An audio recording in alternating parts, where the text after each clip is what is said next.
Assalamu alaikum wa rahmatullahi wa barakatuhu. Wa alaikum assalam wa rahmatullahi wa barakatuh. Alhamdulillah, shock, horror, everybody, we're here on time. Subhanallah.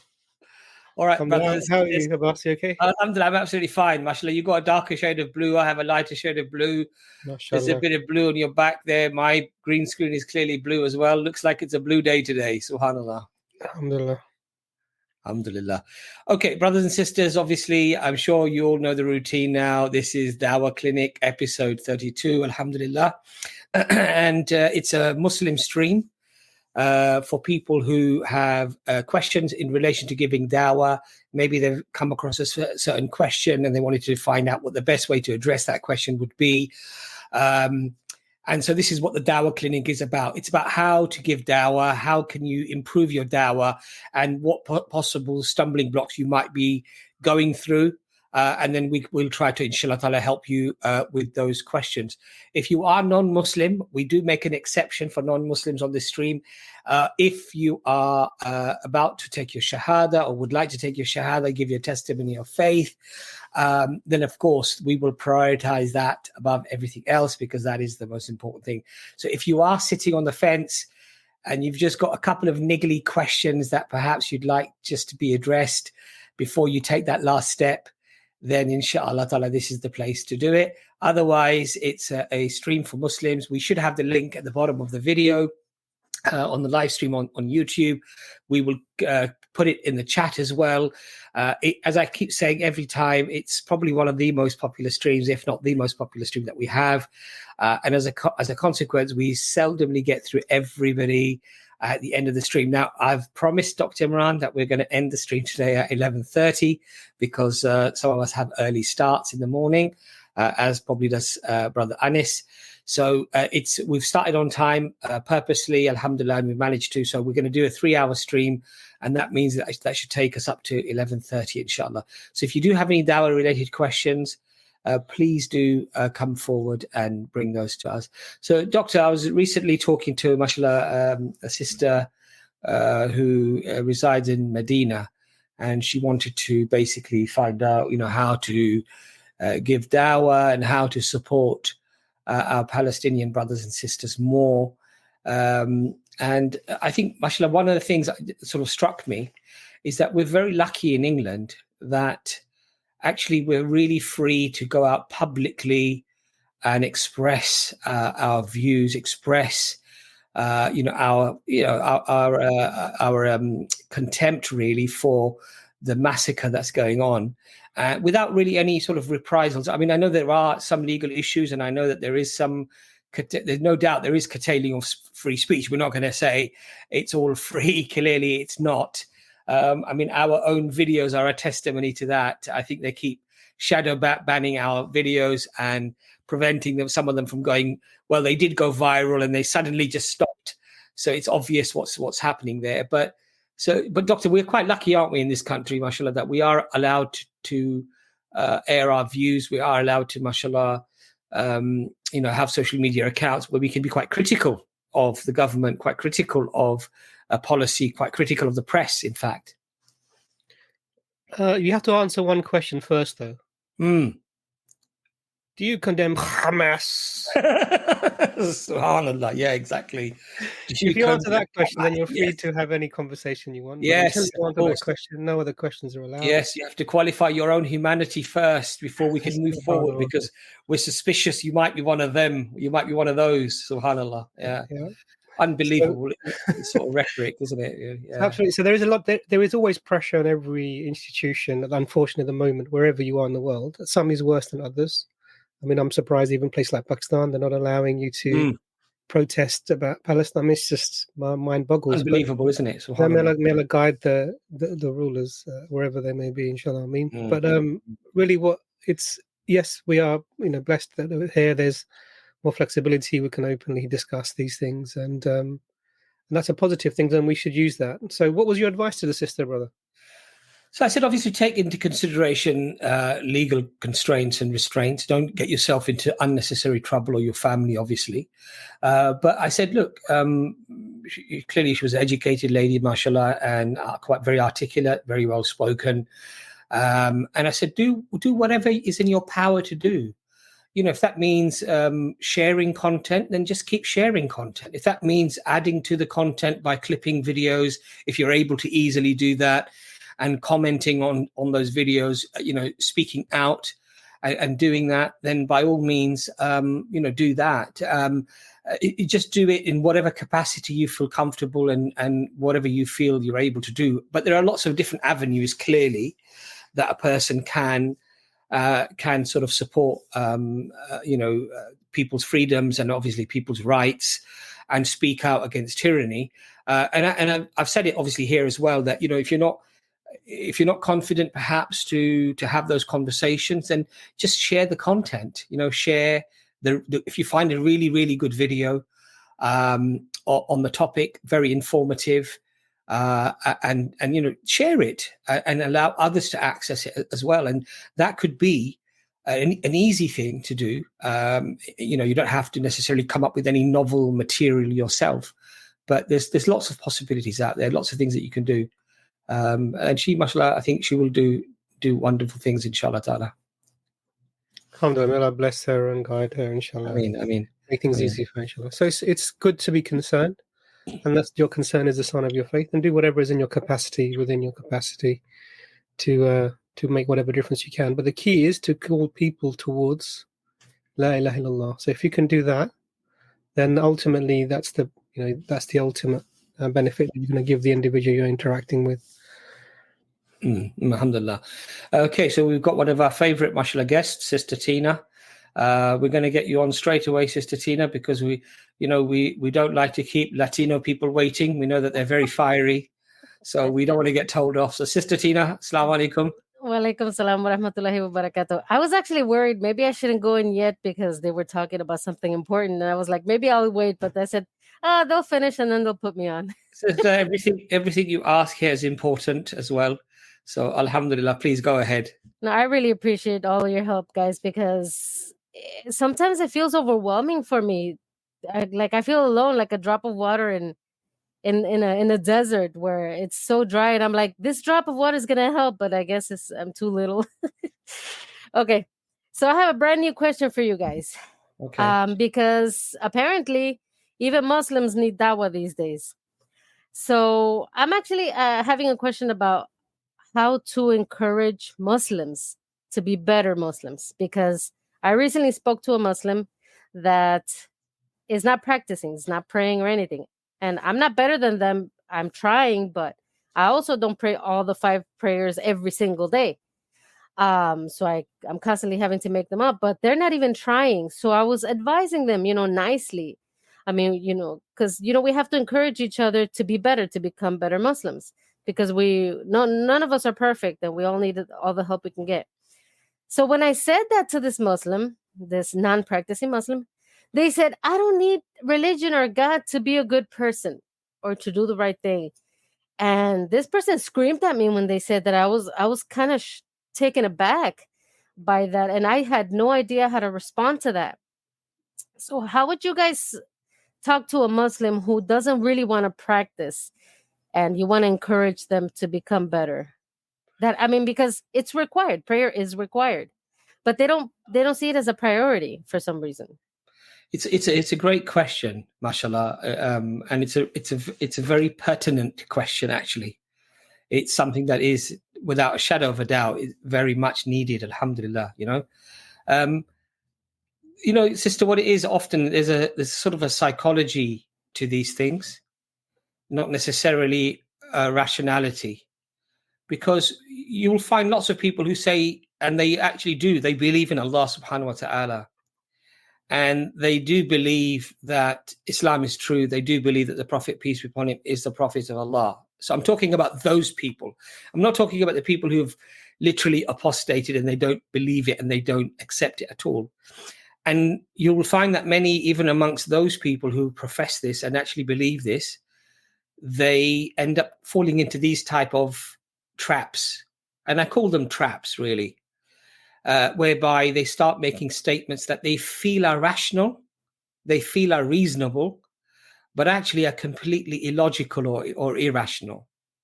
Now, so it requires a level of sensitivity, and there's a really interesting saying that you can't reason someone out of something if they haven't been reasoned into it, and I think the opposite is true as well. So if they've not arrived at their position through reason and contemplation and deep thinking and analysis, then the chances are it's not necessarily the data that's going to convince them, but it's a question of just sort of bringing them closer to Islam slowly. And, so when you say to somebody, for example, so alhamdulillah, you believe in Allah subhanahu wa ta'ala, you believe in the Prophet sallallahu alaihi wasallam, and you've said something to me about being a good person, and just being a good person is enough, and I don't need religion and I don't need God to tell me what is good in that sense, then just ask them, who is better at judging what is good, you or Allah subhanahu wa ta'ala? Yeah, I've said something along those lines before, but the issue is that they're very jokey. And even though they do believe in Allah and all the stuff, if I say something that I've seen on YouTube, because that's all I can say, all I've ever learned is from YouTube. So whenever I mention something from YouTube, they say bid'ah, even if it's true. So they don't really take me seriously. But then, sister, you know what it is? I'll be very honest with you. There are some people who, as I said to you, it's an emotional decision and an emotional argument, and this is precisely why they're not prepared to engage with you intellectually, because perhaps they're afraid of where it might end up. So this is a defense mechanism. Somebody who just constantly wants to just joke and and they don't want to have the conversation. Basically, it's very difficult to have a conversation with someone who is like that, and that might be because of your relationship dynamics. It might be because they're a work colleague or somebody maybe who not everyone can approach everybody, and as I said to you, it can be that dynamics that perhaps doesn't work sometimes. But again, there's no compulsion in religion. You can't force somebody, and you can force somebody to believe, and you cannot force somebody to even have a conversation.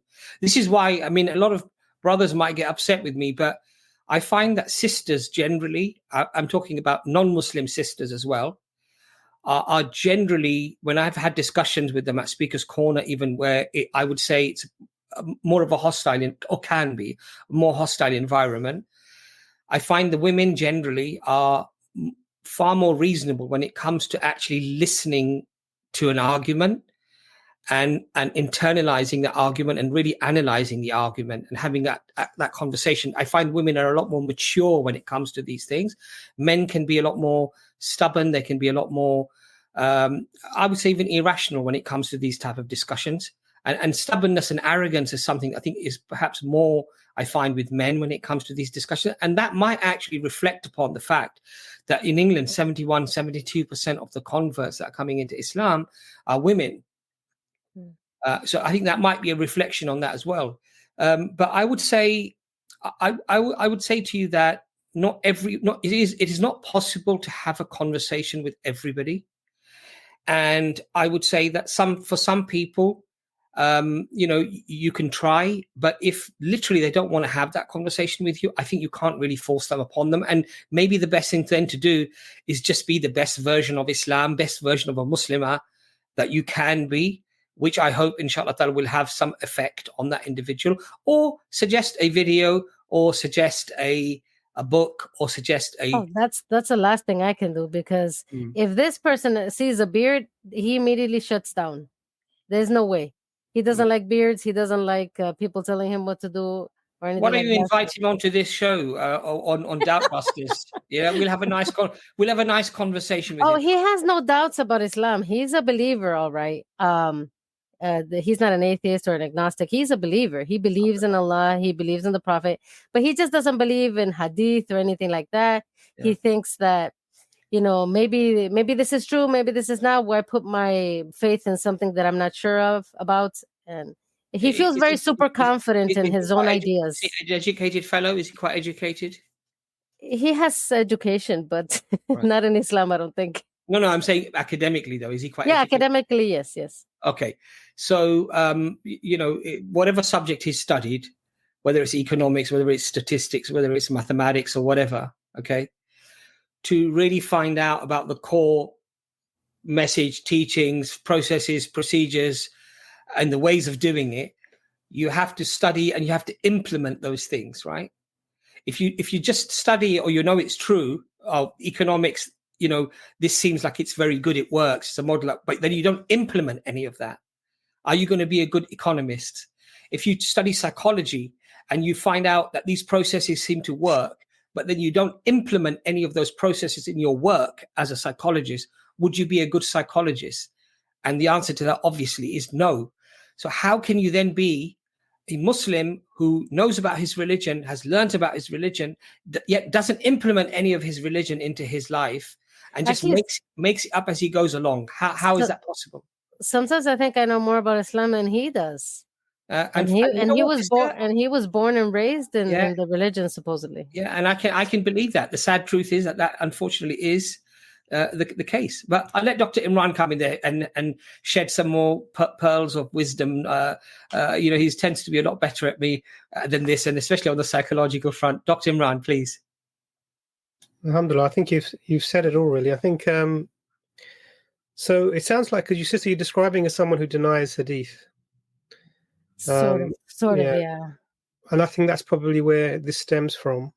People who end up denying a hadith, they essentially interpret for themselves what their religion is and what is required from it. Because I don't believe anything the Prophet, peace upon him, said was passed down to us, and only the Quran itself. And then everything's game. You just read it and you make up your own mind what it means. And so people often end up, I've seen people who end up in this position where they, even they consider the prayer, you can do it any way that you like. We had one guy who was facing the sky and putting his hands up, all sorts of odd things, 2 or 3 times a day, just made up things, because there's nothing to tie them down to a methodology as taught by the Prophet, peace upon him. And I think that's probably where the root is from. But actually underlying that, there's probably other things, and definitely there is a lot of psychology in there. But I think if you kind of come across people who mock, that can actually be quite hard to deal with.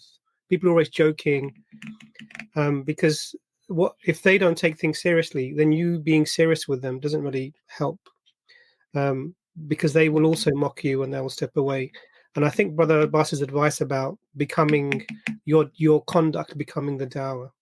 So I worked in an environment where there were some brothers. They weren't hadith deniers, but they weren't really, praying when it was time, or they would say, "Look, I'm going to go home and pray all together," and these sorts of things. So all I would do was just on my way to Salah, like I'd just go to the room next door and pray. I'd say, guys, it's prayer time. Do you want to come? And I would leave. I wouldn't wait for them. And over some time, obviously there's some reflecting going on, and whenever I have, even if I'm at work, and sometimes even when I'm with people who are not Muslims, and they ask me how are you doing, that it's automatic. Alhamdulillah, I'm actually well. And how are you? Are you okay? And then they sort of they realize in your conduct the way you are, that where you stand. And so slowly these brothers they would join me, or when it was Jummah especially, they would come. So I think being the example in the best way that you can be, And then the other thing is actually guard yourself, sister. Don't let this person influence you. Or Actually, the reason why I was even talking to him was because I had a question about dua. I know that it exists in Islam, but I never knew what the procedure was for it. All I know is that I saw in some videos that they put their hands up, and I'm like, why do they put their hands up? Is that like a requirement? What are the requirements for to make dua? Because I only learned about salah, not dua. And the reason why it was an important question for me is because in Christianity, that's how you pray. You lift your hands like that and you pray. So I don't like to do anything that reminds me of Christianity. So I was like, do I have to put my hands up? Because I don't want to remember anything about Christianity, because that's how I used to do it in Christianity. So that's why I had that question. But then when he said that, I was like, okay, maybe I should not take advice from you. I didn't say that, but that's what I was thinking. yeah, I think that's my concern, because either you're influencing or you're being influenced. And I think we have to be cognizant. We have to be aware of that. And sometimes you might find yourself in a situation where you're in a group or you're with a group of people who do take, say if they're Muslims and take Islam very lightly, that starts to rub off on you. Which is why the Prophet, peace be upon him, said that you can tell a person by their friends. And if you look at your friends and so one of the questions actually, I ask my own family, my kids, if I'll say, is your friend a good person? And that tells me a lot when they say, yeah, actually, they know what they wouldn't do anything wrong, and that's a good person to be with, because they're going to influence you positively. If they say, well, you know what, I have to be a bit careful, you realize that they themselves know. So don't become influenced by them, and probably I would agree with you, don't seek any sort of information from them, because you're not going to get anything authentic, especially if they're denying hadith, because there's lots of du'as in the Quran that are written for in the Quran, but actually there's a lot that the Prophet peace be upon him taught us as well. And there's a variety of different ways of making dua. You can make dua in your sujood, you can make dua walking along without raising anything, you can raise your hands in your salah, you can raise your hands outside of salah. There's lots of ways of doing this. The point is did they go back to the Prophet, peace be upon him? That's really, were they taught to us? And if they are, then that's fine, inshallah. And if they're not, if someone is making something up or telling you an odd thing, so dua is more equivalent to what Christians and Jews would call prayer, where you ask for something, or that's, whereas the salah is something different. It's more about connecting yourself to Allah, and that's why it's more of a it's the thing that distinguishes a disbeliever from a believer is the salah. Why? Because the whole point of Islam is it reconnects you to your creator, and what you do is 5 times throughout the day, you're recharging your spiritual batteries, your soul, if you like, by that connection. And Allah says in the Quran, only in the remembrance of Allah do the hearts find rest, and this is really a part of that process. And I one of the greatest people I ever met in my life, whenever things became difficult, I knew you knew, because why? His salah became longer, and that's really a powerful sign. And usually what happens with us is because we're not, maybe that the tarbiyah, the raising isn't as good as maybe some people are, we can become weak in our iman. When we're under stress, or we pray quicker, we speed up the salah, and that's a sign where you're rushing through. You don't feel anything with that. Whereas if you take your time, take an extra 2 or 3 seconds when you're in your sujood, extra 2 or 3 seconds in your sajda, you really will feel that sakina, that calmness coming through, and that's really the sign of connecting, inshallah. I've always put prayer as a number one priority, even before I became a Muslim, to the point that when I started learning about Islam and I started believing in Islam, before I said any shahada or anything, I refused to pray ever again until I tried the Muslim prayer. I refused. So until I learned it, I stopped praying in the Christian way.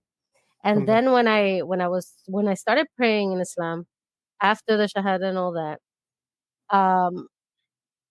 I didn't know if I was doing it right. So I said, you know what? Let me do it twice. I'll do every single prayer twice in case I did it wrong the first time. The second time we'll make it up, even if I did it wrong twice. So I did it twice like that for 7 days, and I've never looked back. After an entire week of doing that, even if I did it wrong, I was like, this is it for me.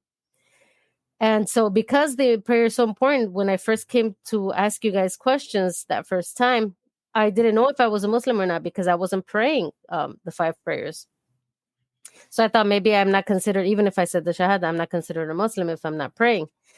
So that's why I wasn't sure if I was a Muslim or not, Shahada or not. So because prayer is very, very important. And I know that, well, the way that I see it is somebody who talks like that is because he's just so used to listening to shaitan, the waswas of shaitan, that they can't even tell anymore if it's them or not. They think it's their own ideas, their own mind. And I'm thinking, if you only prayed, you would get rid of this. But this is how I see it. Yeah. And the thing is, sister, the other thing is that we have to be careful because, and this is a general thing, not necessarily just about your friend, but one of the effects that sins will do on a person is that Allah says that, the Prophet peace be upon him informed us that a black dot is placed on the heart when we commit a sin, until eventually the dots cover the entire heart, and then even hidayah, guidance of Allah, will not reach that heart, basically, because it's so darkened. And then the sins, they seem fair to the person. In other words, they even lose guilt. They don't find it as a sin anymore. It just becomes, well, Allah will forgive everything. It's fine, and they just basically get on with their lives. And so the heart and the soul, it has a condition, and that condition of purity, that condition of hidayah reaching it and guidance reaching it and connecting to Allah subhanahu wa ta'ala comes from the harvest of our efforts and our deeds, and of course ultimately from the mercy of Allah subhanahu wa ta'ala, because we don't deserve anything.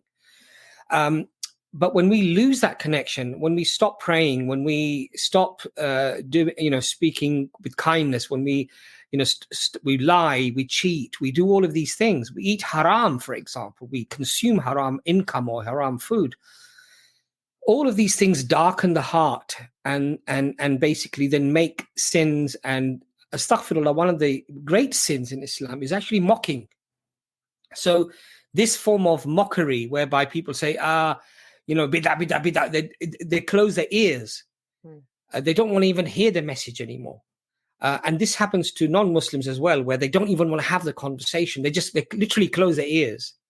They don't even want to have, and they did this at the time of the Prophet sallallahu alaihi wasallam as well. But to go back to your question about raising hands, it isn't compulsory that you have to raise your hands, but we do have hadith of the Prophet, peace be upon him. One of these I've just put on, where the Prophet, peace be upon him, said that sallallahu alaihi wasallam, that Allah feels shy to let his slave raise his hands to him and bring them back empty. That Allah does not fill his hands, does not give him, just like a beggar. When a beggar sits there, it's you feel, okay, the guy's sitting there, he's got a sign, he wants some money, but it's lowering yourself incredibly when you start putting your hands out like this, because this is like almost a way of begging. It's becoming more humble. And when humbling yourself completely in front of Allah subhanahu wa ta'ala. So when we raise our hands and we humble ourselves and we say to Allah, Ya Allah, do not let my hands return empty, and it's in the majesty of Allah subhanahu wa ta'ala when somebody completely humbles themselves and they're sincere, that Allah does not return them back empty. So though it's not deemed as compulsory that you have to, so for example, you could be traveling on a bus or whatever, you can say, Ya Allah, keep me guided, keep me happy, keep me secure, help me with this job interview. A small dua like this, small prayer can be said, but then you can raise your hands as well. And we are told that I think it was the Battle of Badr, when the Prophet, peace be upon him, he raises his hands so high up that Abu Bakr said that his armpits were visible. He was raising his hands up so much, and he was saying to Allah subhanahu wa ta'ala that if you don't help us against the enemy, because they were outgunned. There was 313 companions to 1,000 disbelievers who were heavily armed, and the Muslims were not actually ready for war, even because it was not a planned war. And the Prophet of Allah sallallahu alaihi wasallam, he said to Allah, if you don't help us, then there will be nobody to spread this deen, nobody to spread this message. So we do have a hadith of the Prophet, peace be upon him, and we do have eyewitnesses, and we do have this tradition of raising of the hands. And so we know that this is a way of humbling yourself in front of Allah subhanahu wa ta'ala.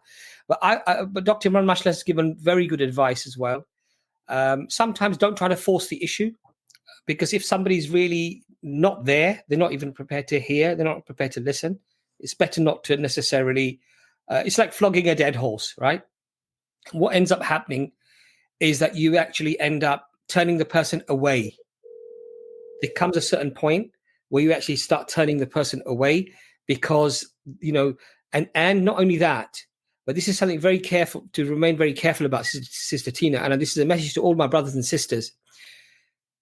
Your role is to convey the message, and inshallah, hope that Allah guides that person and forgives that person and forgives you and guides you and keeps you guided as well. That's your objective, right? Your objective is not for that person to commit kufr. Your objective is not for that person out of stubbornness and out of anger to say something that might even take them outside of Islam. This is why, when you wake up somebody for Fajr, for your morning prayer, we're told wake them up gently and slowly. Don't wake them up in a way where they become so irritated, perhaps, that they utter something that becomes kufr. Like, go away, I don't want to pray. Because that's now putting them in greater sin than had they just missed the salah. You see what I mean? Oh, wow. Okay. Yeah, because you see, now they're not praying, and they've uttered a word of kufr, of disbelief, which is, I don't want to pray, go away. Which now effectively puts them into the realm of disbelieving. They have to do tawbah. They'll have to once again repent to Allah subhanahu wa ta'ala.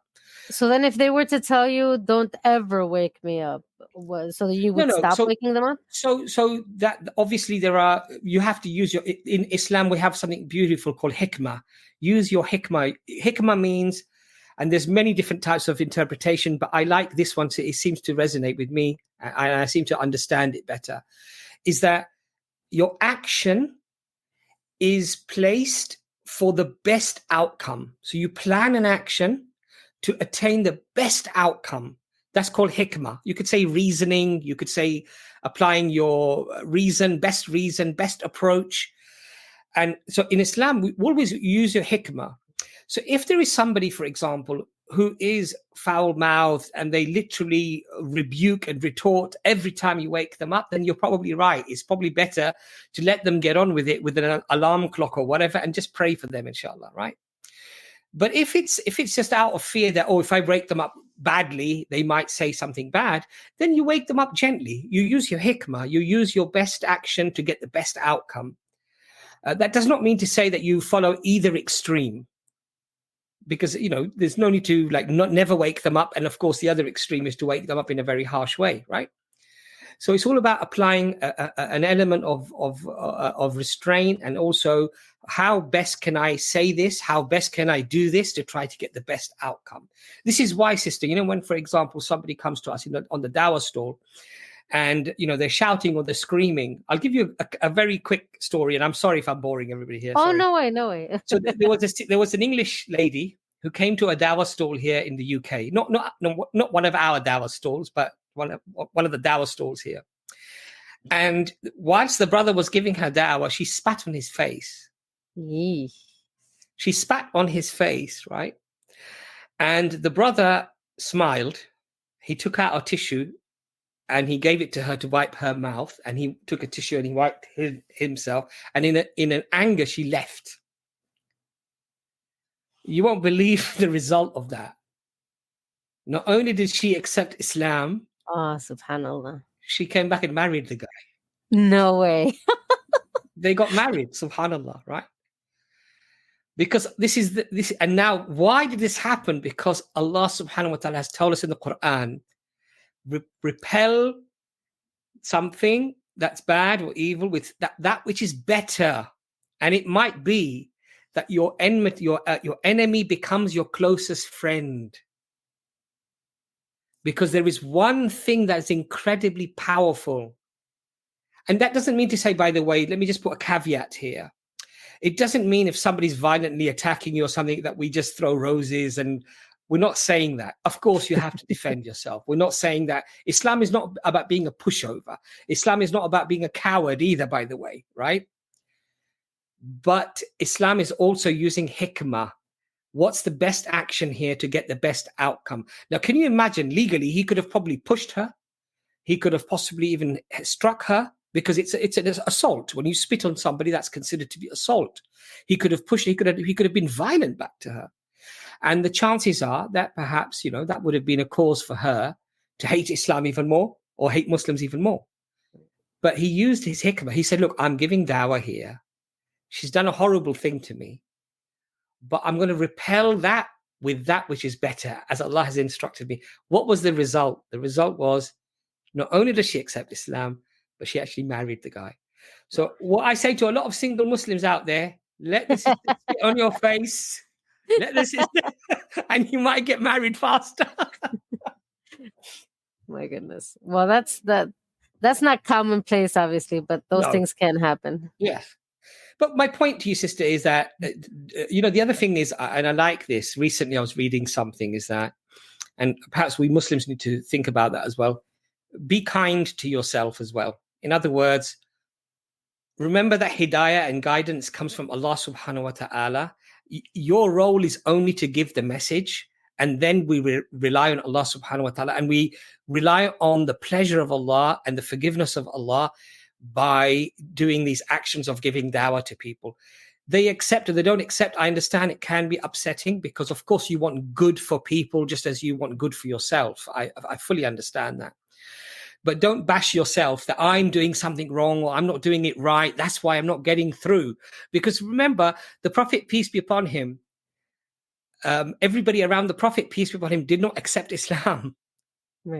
Right? So now, of course, they knew in their heart that he was the Prophet of Allah. They knew in their hearts that he was telling the truth. They knew, but they rejected. He could not persuade them to take the shahada. His own uncle on his deathbed, he uttered in his ear, just say these words and I will argue with Allah subhanahu wa ta'ala on the day of judgment to save you.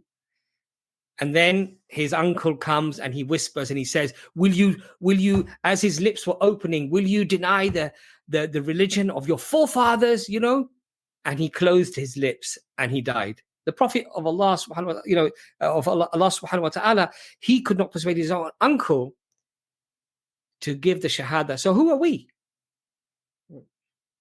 Well, actually, to clarify, I don't get weirded out and lash out when people who are not agreeing with me, because I'm slowly getting trained by my own family to have patience. So what I do it now is I keep thinking, if they come out with something I'm not expecting, I simply say, this is a test from Allah to see how I will react. That's it. So I just want to pass the test. That's it. How are you getting on with your family, by the way? They're kind of ignoring me now.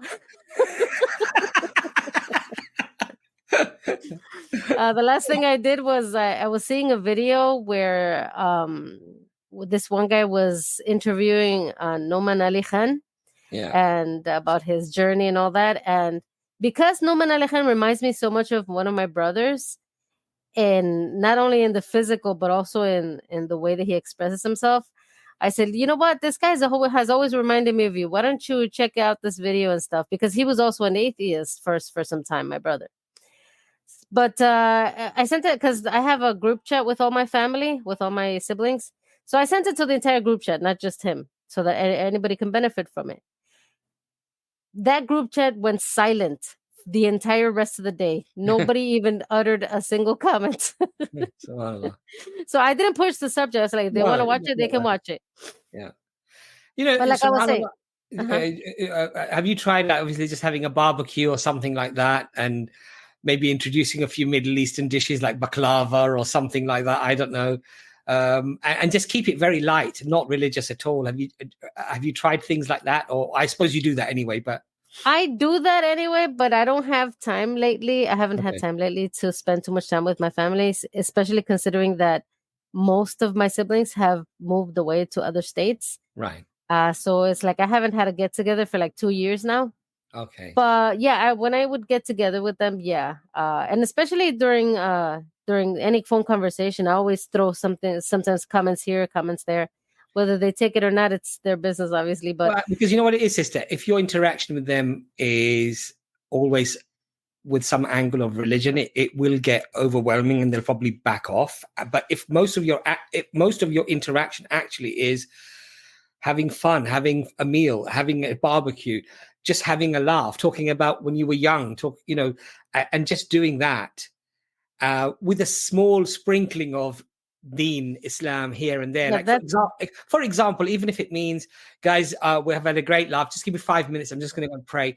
And then you just go in the corner and you pray, and they just see you praying in the corner. That might be enough of the dawah that you need to give them, nothing else. Yeah, And I know. Not even say a word, and sometimes these things can have a greater impact, because what happens to some people is that when they constantly are being told about religion and God, they can put their barrier up, sort of thing, their force field up, where their spider sense goes off immediately. As soon as you start mentioning something about religion, it's like they're just completely averse to even having the conversation, because in their mind and psychologically, they've often attributed that to be brainwashed, to be, extreme. It's a bit like a cult. And so as soon as even that sprinkling of Islam comes in, those senses go off, and the warning bells, all start ringing. And so they become quite averse to it. So my advice to you is have a family get together as soon as you can, and just have a barbecue, have fun, and just be like that with your family, and let them ask you questions rather than constantly bringing it up. I think that you'll find it, inshallah, more fruitful. I don't constantly bring it up. I, like you said, I do some sprinkling here and there, because I don't want them to get sick and tired of me, talking about the same thing over and over again. Mainly when I bring it up is when, like, I'm fresh from prayer and I'm fully inspired or boosted. Yeah. So yeah, it's like I have to say something, otherwise I'm gonna explode or something. So, but like I said, when I finished talking to that guy and I was taken aback, I just said, look, I don't want to argue with you. It's just my advice. You can take it or you can leave it. You have every right to ignore me. So he's like, well, thank you for your advice. I'm good. That's how it ended. So I'm not mean with people. No. I try to have patience as much as I can. I try not to explode when I get angry, and it hasn't been easy, but I think I'm getting better at it. Where I can recognize now when I'm getting angry. Because before I could not recognize it. I would just explode and then oops, So but now I can detect it. You obviously speak Spanish, is that right, sister? Yes. So, mashallah, there's a brother I know that has worked with AIRA now for a few years. I think he's based in Mexico, though, not in the States. And mashallah, his dawah there, he converted a few years back, and I think through him and through their organization, like thousands of Latinos have, subhanallah, given shahada there. They've got a really big successful circle. I'll see if I can maybe post the link or something to the brother's channel, because it's in Spanish. It might just, I don't know. There might be an angle. I can email you guys again so you guys can send me that information. Yeah, please email us, inshallah, and I'll see if I can get the details for the brother, because he's a wonderful brother, beautiful way of explaining Islam. And one of the things I must say, I don't know if I've mentioned it before, but last year, it's been practically just about a year. It was literally just over a year, because I returned back to the UK on the 2nd of December. Obviously today's like the 13th, but from Qatar, from the World Cup. And I found that Latino people, South American, Mexican, Mexicans and South American, like Brazilian and Ecuador, I found them to be the most receptive to Islam. They really were. It was just a breath of fresh air, because when we talk to a lot of people in England, we just assume all Christians are like this, similar, or all atheists are similar. But people are very, very different. And it was really a fresh of breath air. And when we told them about Mary in the chapter in the Quran called Mary, and Jesus was mentioned in the Quran, they were shocked. They'd never heard this before. And it was a really interesting discussion. And mashallah, there were lots of shahadas, lots of people who converted to Islam as well, from, as I say, from Mexico and South America and Brazil and Ecuador and these countries. It was really amazing to see, actually, to be honest. Actually, I've always believed that all my family is Muslim. They just need to stop their preconceived notions so they can open up to it. I don't think there's a big step that they have to do. They don't have to do any big leap from Christianity to Islam. It's not a big leap. And it's just a big leap to them because they haven't been on the journey. Obviously, the journey that you've been on. That's the thing. Right. Yeah. They think it's a big leap, but it really isn't. Exactly. Yeah. So, Dr. Imran, do you want to add anything before we get the other guests on? Alhamdulillah. I wish you all the best, sister, and everything. And like I said, just be mindful that they don't start to influence you negatively. Oh, yeah. Bless you. Yeah. Alhamdulillah. All right, sister. All right. Bye-bye. Okay, so we've got Brother Sam waiting and Brother Muhammad waiting. Thank you for both having your cameras on. Sam, if I could just see your face and just identify you, please. And if you could just give me a quick wave, if that's okay. That's great, Sam. We can get you on now. You can leave your camera on or you can turn your camera off, whatever you're comfortable with, Sam. I'm going to get you on right now. Okay. Hi there, Sam. Welcome to the stream. So what's up? So long, dude. I know what time it is over there. It's afternoon here. New York. We can't really hear you very well, Sam. You hear me? Yeah, Sam, I think we can hear you, but it's a bit broken. If you maybe turn the camera off, it might help to increase your bandwidth and the voice might travel a bit better. Yeah. Try speaking now. Yeah. So, So what's about now? We can hear you a little bit better. We can. Let me see if I can just turn your volume up a bit. Go on. Please ask your question, Sam. Yeah. So sorry, I do have like kind of a not good connection. So sorry, but anyway. It's going to be like Jesus and the verse. Yeah, so again, if you remember me or not, I'm a Muslim. Okay, but anyway, I just want to have a question about between, you two and me, like about, I just want your feedback basically or whatever about Jesus and the verse about him. Please descending from, I guess the verse about him being a sign of knowledge of the hour, and then I guess that's in the Quran, right? But what I'm concerned about, right, and what I just want to know about, and ask you is the other thing that's written about in the hadiths or something about him descending. Because that would be like closer to what the Christians were basically, or more like Paul, more like, was trying to, tell the Christians. And it's just that, in the Quran, though, there's already that verse in like chapter 2, right in the beginning of the chapter, like instructing us to, avoid like things that are not specific. So then like right away, you got that verse after that saying, okay, well, he's going to be knowledge of the hour, no specifications. And then all of a sudden, like you guys come up with this, well, not you, you know what I mean? But like the Sunni Muslims and I guess the Shiites too, or whatever. And it's come up with this verse after that. And you're like, okay, well, we got the specification. It's like, no, you don't.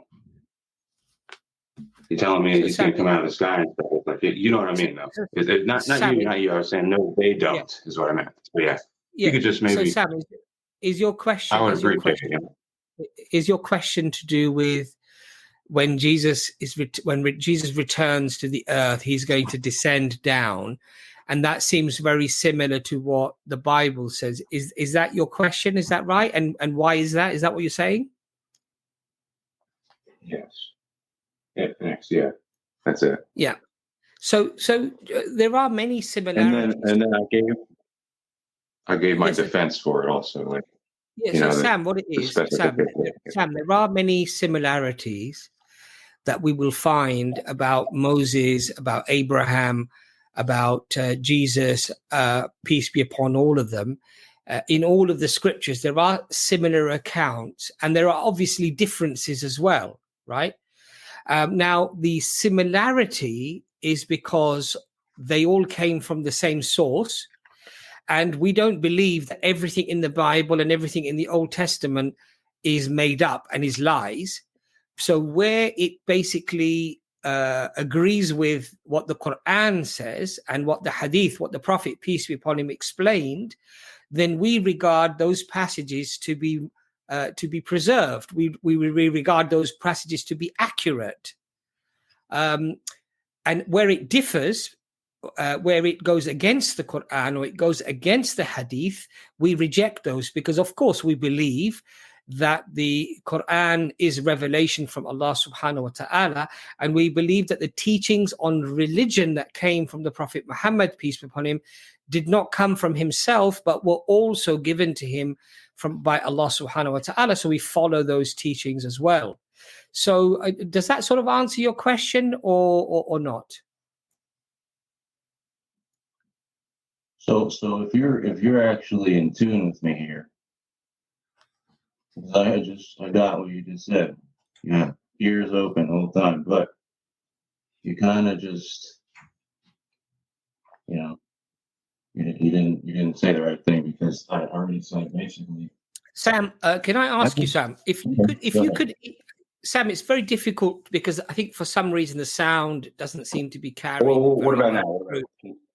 Because I have my phone on the. Yeah, it's still breaking up a bit, Sam. If you email us, please, the question, we will see if we can get you multiple resources to look at, possibly even 1 or 2 videos to look at, to help you with the question. But wait, so you can hear me though, right?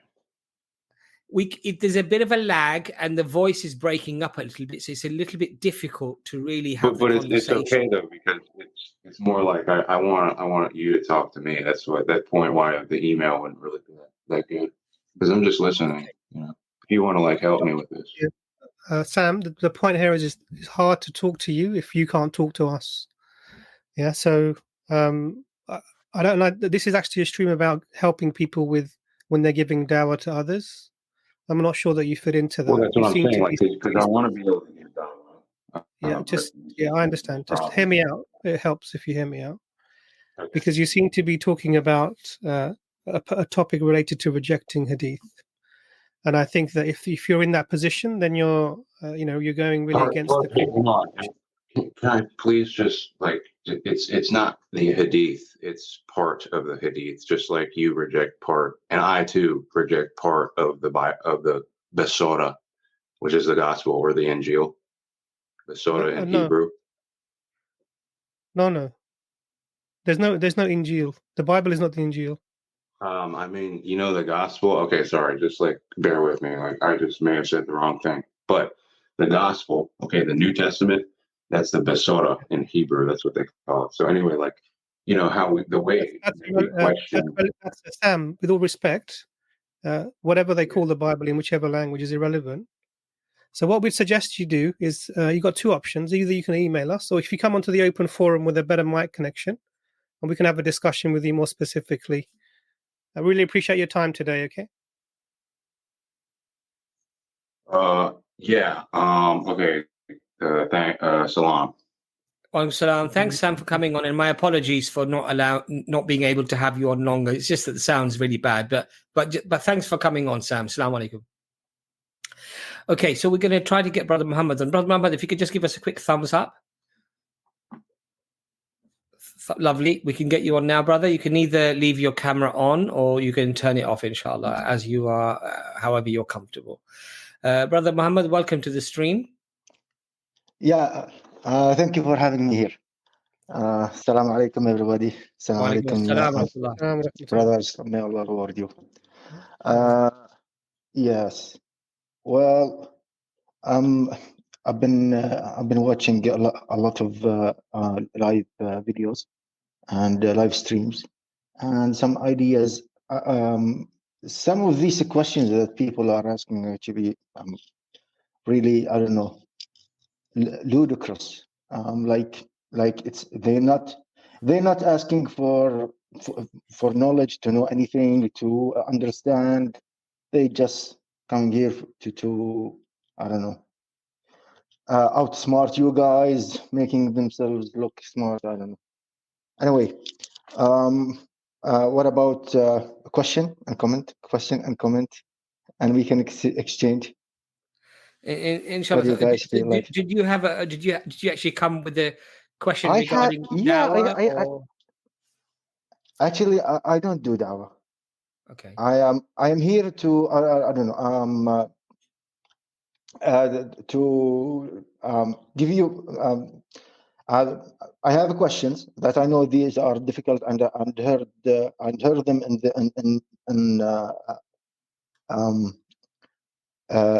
some streams before, and I think some questions need some more accuracy. I don't know. So I hear always Brother Hamza speaking about why Brother Mohammed, sorry, yeah. brother. With all respect, you know, we love you for the sake of Allah, but really, we don't like you to talk about other people who aren't here. So if you've had things on, if you want to give some nasiha to the brothers giving the dawah, no problem. My best suggestion is that you, when you see Brother Hamza, you give him his advice, because that's when it's going to benefit him. If you want to no. I was talking actually in general. I shouldn't have brought up. Yeah, no problem. If you want to generally mention the argument and the way it's been put and the way you've heard it answered without mentioning names, inshallah, then we can try and see what we think. But really, this stream is about helping people to give dawah. So if you think there's a better way to respond, we would be appreciative of you sharing that. And I think in the most efficient way that you can, inshallah. Yeah. Okay, I understand. Yeah, I was saying that if we are getting questions from atheists or atheism background, it's better to respond from our scripture, Quran, because we don't deal with philosophy in the Muslim nation or the Arab nation. Arab before Islam, they didn't what do you call it?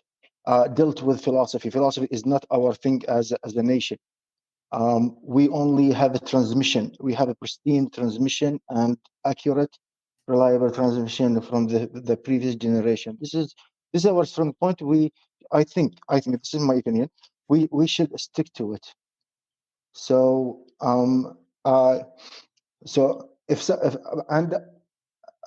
always hear you guys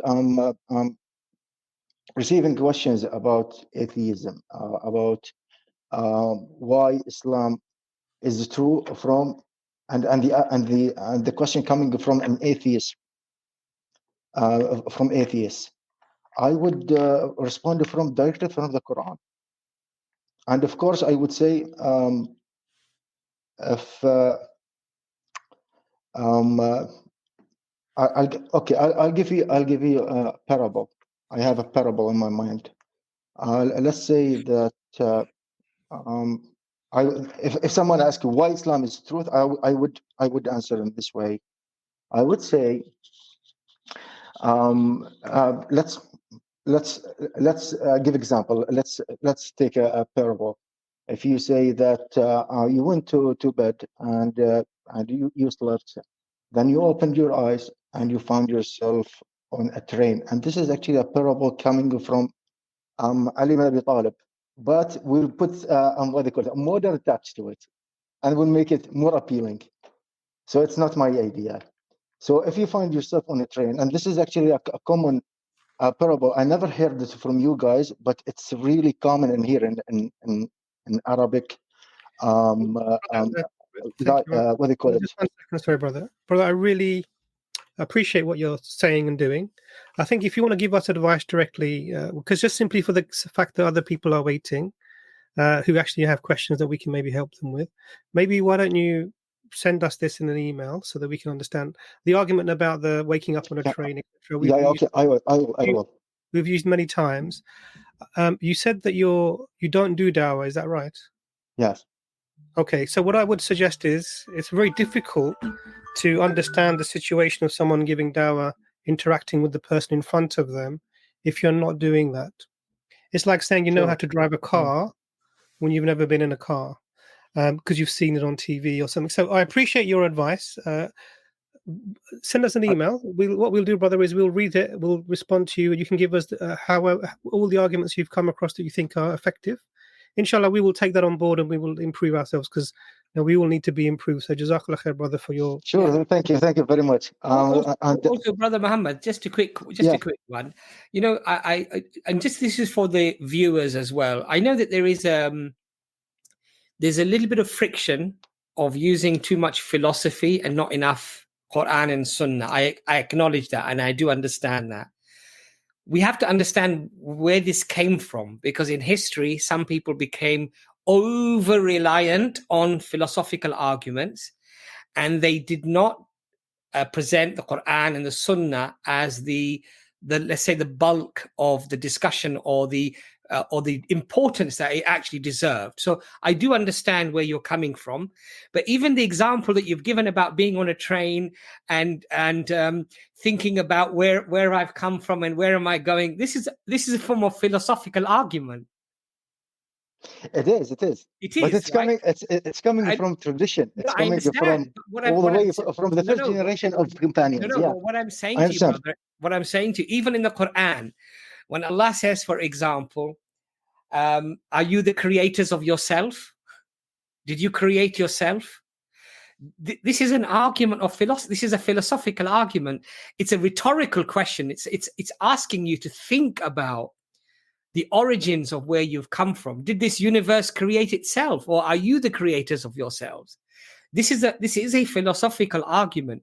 So what it is, Brother Muhammad, what it is that you have to know your audience, and sometimes you can use philosophical arguments where they're necessary, but then you can bring them to the arguments that Islam is putting forward. And of course, some of those are philosophical as well. But as I said to you, we do value your opinion, and Jazakallah khair for coming on and advising us as well.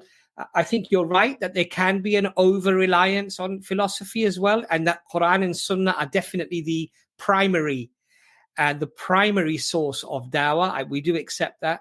But Jazakallah khair for coming on. Whereabouts are you from? What country are you tuning in from? Yeah, I live in Bahrain. I am Bahraini. Bahrain, mashallah. Well, yes. I've only been to Bahrain when I think it was a transit flight. I don't think there is still Gulf Air. Is there still Gulf Air? It is. It's still Gulf Air. Okay. And, and it's a big airport for such a small country. It is. So I remember, because I used to travel a lot on Gulf Air when I was traveling to Pakistan, and there always used to be almost every time there was a stop in. I think every time there was a stop in Bahrain as well. So it was only for a few hours. But Jazakallah khair, brother, for coming on. And if you need to ask us anything further or further clarification, or you want to give us some recommendation, please do email us, inshallah. Yes, I will email you. It's only to convey the information. It's not to come on the stream or making, I don't know. Of course. Jazakallah khair. Allah reward you all, my brother, dear brothers. We appreciate you. Assalamu alaikum, brother. As-salam. Okay, alhamdulillah. I think the brother is right. He has a point, but I suppose this is perhaps not the correct platform, because obviously the stream is about how to give dawah, or perhaps aspects where you get stuck in giving dawah. You've got a particular question that you needed addressing or what have you. Mem, can you just give me a quick wave if that's okay? I can't really see, Mem. I need to have a bit more clarity in terms of having the camera on your face. There's too much light in the back. Okay, can you just give me a quick wave? Yeah, what do you think, doctor? What do you think, doctor? It's just, Mem, I need to see you clearly. And sometimes you're speaking to someone, and it's like and you say, "Can you please send me a picture of your rash or your spot?" Yeah, no, I think what it is, Mehmet, it's been on before, so I know Mehmet. Yeah, I remember. It has been on. All right, Mehmet, you can turn your camera off if you like, and then we'll get you on. Mehmet, welcome to the stream. Assalamu alaikum, brother. Well, Islam, brother, you look like you were filming yourself underwater or in outer space or somewhere. It looked really weird. But anyway, thanks for coming on. No. I'm just in my room. The lights are off. So you're definitely in your room, and you're on Earth, planet Earth. Okay. Yeah, I just have a very, very quick question. It won't take more than 35 seconds. No, go ahead. I was yeah, it's not about sort of questioning anything. I was just going to say, I've been going to the mosque obviously 5 times a day, keeping up with all my prayers, which I'm pretty happy about. But I was just going to say, I sometimes get doubts, and I was just wondering, does every single person get doubts? Like, I'm not on about doubts about the Quran or about Allah or about anything like that, but sometimes I get doubts that come into my head, and I feel that I can't really speak to the Hodja about it at the mosque because he's maybe busy dealing with sort of other things. And I just wanted to doubts in the sense of like for instance, like scared of like dying. I know it's quite deep, but like, and just thinking to myself, what if I'm wrong, and what if there's nothing after? Like, does everyone have them doubts, or is that just maybe because my iman isn't as strong as maybe it should be? That's literally the only question I have. So I know it's a bit the simple answer, Mem, is that the simple answer is that everybody gets whispers now and again, and the Prophet peace be upon him said that this is from Shaitan, and that we just say A'udhu Billah. And if you get an evil thought or a vulgar thought or something in your salah while you're praying, then you just turn to your left and you don't actually spit, but you just go A'udhu Billah, and you just do like the small gesture of what it would be to spitting, but you don't actually spit. So these whispers are from Shaitan. You shouldn't worry about them too much, unless, of course, it becomes so obsessive that it starts to affect your ability to pray or something like that. But there was a scholar who said that the brain, the mind, is like a highway, like an old road. Basically, he was talking about historically, and he was saying that on this road you will have the horse and the cart and the lorry and the truck and the pig and the chicken, and everything will be roaming. So, and this is, you're not responsible for. Things can just come into your mind, basically. But don't drag the pig in, don't drag the dog on, in other words, don't bring the thoughts in. So wherever you have control that. And some parts of it are not controlled. What I find is that whenever any thought comes into my mind, I just say A'udhu Billah, and I say that I trust in Allah. I seek refuge from Shaitan, the evil, the outcast. And I say, I trust in Allah. I rely on Allah. And alhamdulillah, I find that any small whisper or something, it deals with it really well. And I think what will happen also is that when you keep repeating this type of thing, that Shaitan actually stops to approach you as much, because Shaitan knows that every time he approaches you, you end up earning reward because you keep turning to Allah subhanahu wa ta'ala. He may try a different tactic, but inshallah ta'ala, over time, you'll find that it will get less and less. Okay, thank you, brother. Yeah, I really appreciate that. Yeah, I mean, that summed it up. That's basically summed it up. I appreciate that. Sometimes what happens is, Mem, psychologically, when we place too much emphasis on it, it makes the condition worse. Yeah, no, I've noticed that. So we overthink. We start overthinking it. Yeah, and it makes it worse. Dr. Imran, please add something to that as well. Alhamdulillah, I completely agree with you. What you said was the right thing, mashallah. So, brother, Isaac Adams has placed a link to an app, which is something that you can use for regular dhikr and dua throughout the day. So maybe you can find out in the chat, inshallah, and you can maybe utilize that as well. But it's not an uncommon thing. And as long as you're cognizant of it and you focus yourself, don't let it become something that you ruminate over, you become obsessed with, because that's really the aim, to try and get you to, overthink things. May Allah make it easy for you, brother. Thank you, brother. Much appreciated. I mean, and mashallah, alhamdulillah, you said you go for prayers, mashallah, 5 times. May Allah reward you, inshallah, keep you steadfast, and inshallah ta'ala, whatever stresses and strains you have, may Allah make those easy for you, inshallah, brother. It's always a pleasure to have you on. Thank you, brother. Much appreciated. Thank you so much. Bye-bye. Okay, assalamu alaikum. Alaikum salam. And this is also a sign of Iman. So when we are concerned about these things, this is a good sign. This is a sign of Iman, that we value our connection with Allah subhanahu wa ta'ala. And when we fear that connection may be corrupted or spoiled, or we are fearful that it could get disrupted, this concern should bring us to ask the sort of question that Brother Mem has asked. So it's, mashallah, it's a good sign. It's a positive thing. And inshallah ta'ala, pray for Brother Mem and pray for all of us as well, that Allah keeps us steadfast and protects us from the whispers of shaitan, protects us from misguidance, protects us from the trickery that shaitan will approach us with. And may Allah protect us all, inshallah ta'ala. We're going to get Brother Ethan on. Brother Ethan, can you just give me a quick wave if that's okay? That's great. We're going to get you on next, brother. And you can leave your camera on if you prefer, or you can turn it off. And just a reminder to any Muslim brothers and sisters who'd like to come onto the stream, we are going to end today at 11:30. I've promised Dr. Imran that we're going to finish on time. So if you want to come on, please come on, ask your questions. And this, as I said to you, it's a popular stream, and we generally get a lot of people at the end. So it'd be nice to get you on a bit early. By the way, I have already liked our own stream. I don't know if we're allowed to do that, Dr. Imran. I went onto YouTube and I liked it. But if you haven't liked the stream, then please do so as well, and share the stream with other people so they can, inshallah ta'ala, benefit. Okay, Brother Ethan, we're going to get you on. Assalamu alaikum, Brother Ethan. Wa alaikum assalam. MashaAllah. Where are you from, Brother Ethan? Florida. Oh, nice. I've been to Florida. I spent 2 months in Daytona. Wow, mashallah. Right near Daytona International Airport. But I probably was there, I'm suspecting, before you were born.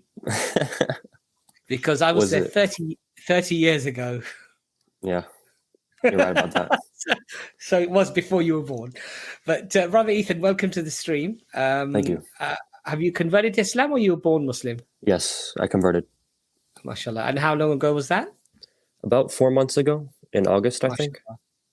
MashaAllah, mashallah. And do you mind me asking you, you're probably going to get bored of this question, but it's nice to know, because it helps us and motivates us as well. What was it that led you to Islam? What was your journey, if you don't mind me asking you? Long story short, I was born into like a Baptist family.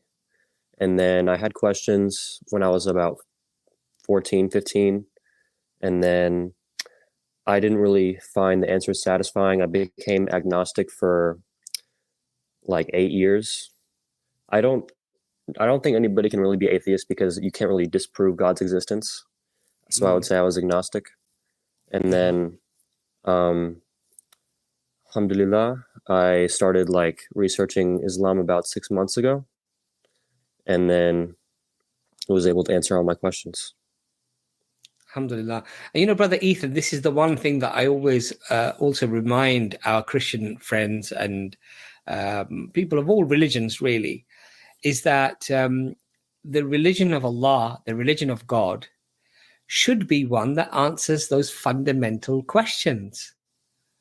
It should have clarity when it comes to, at least, the not necessarily the entirety of what God is, what Allah is, but He's one, He's only, He's absolute. There's no image, there's no statue of God, there's no likeness of God. God is unique. He's outside of His creation. It resonates with our fitrah, with our predisposition to recognize Allah, to recognize God. When you go to, and I don't mean this disrespectfully at all, this is not a dig, but I've heard many Christians who've said to me that every priest at every church I went to, they gave me a different explanation. Yeah. To these fundamental questions, not even like tricky, we're not talking about periphery, sort of questions about, I don't know, what food to eat on certain days or what. We're talking about fundamental, like Trinity. Yeah. How does the Trinity work? Even if they're the same denomination, they'll give you different answers. Yeah. Subhanallah. Well, Brother Ethan, it's a pleasure to have you on. Thank you. And mashallah, beautiful story. Did anybody present Islam to you, or did you research it all yourself, or how did that happen? Some people presented it to me after I brought it up, but it was initially my research. Alhamdulillah.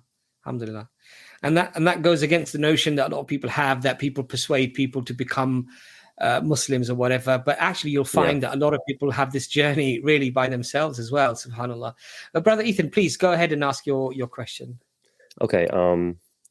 So like recently, my family's Christian, and they obviously want me to. They think I'm on the wrong path, and I've been meeting with various Christian apologists, like Sam Shimon, and then the recent one was Bob from Speaker's Corner, and then and then like he brought up some questions that I was initially like I stumbled over, but upon further research, like I think I was able to answer most of them. Like the first one was like Allah deceived the people that witnessed Jesus, peace be upon him's death, and so therefore Allah is a liar. But then, like, I want to get your guys' thoughts on my rationale here. So, like, if the definition of a liar is somebody who says who intentionally says a false statement, Allah didn't say anything to the people who witnessed Jesus' death. It just appeared to them. And I don't know the exact verse, but there is some verse which says in the Quran that says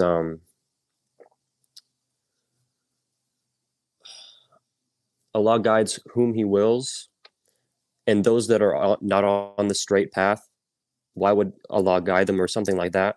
So it's these people that had the bad intention of killing the Prophet Jesus alayhi salam. They kind of got themselves into this situation. It's not like God said, "Oh, Jesus is dead now," and then said Jesus is alive. It's not that simple. I wonder if you guys can add anything to that, and then I have one more question after that. Not a problem. I'm going to, inshallah, let Dr. Imran start with this question, because I know he's explained it very, very mashallah, succinctly and beautifully, far better than I could. So I'm going to let Dr. Imran start, and then I'll try to add a little bit at the end if I can. But Dr. Imran, please. Assalamu alaikum, Brother Ethan. Lovely to have you on. Walaikum assalam. Interesting. The first thing that came to my mind is, why are you talking to these people? Really, I mean, because these guys are just trained to cast doubts into even someone who's been Muslim all of their life and had lots and lots of teaching and learning and well grounded in their faith. These guys are trained to try and disrupt this person's faith. Yeah. And really, alhamdulillah, you've been doing the recent stuff, but really, you're beginning to learn about the faith in more detail. And there's a lot to get down. There's a lot of basic fundamental things to get down, learn about Allah in more detail, learn about the deen in more detail, become confident in your faith. And I would normally, and for new Muslims particularly, so one of the things you might find, and sorry, I'll come to your question in a second, but one of the things you might find as a white revert, if there's other Muslims around you, I don't know, are there Muslims in your area that you interact with in the masjid? Or? I'm at the masjid right now, mashallah. Okay, alhamdulillah. So one of the things that happens is that, particularly with the white reverts, is they get sort of put on a pedestal by a lot of people around them, and which is good and bad. The good of it is actually you feel very welcomed and you feel very sort of this is a great part of it. But the bad part of it is actually it can be very isolating. Is that people look to you, even though you're like 2-3 months into the religion, 4 months into the religion, as someone to seek help from and get advice from, which is not necessarily bad, because if it's the advice about your journey and how to how what things affected you, and that's really good. But one of the other thing is that you also attract, the other bad thing about it is you attract a lot of these vultures. And I know I chose these words deliberately, like Sham Simone and Bob, from the park.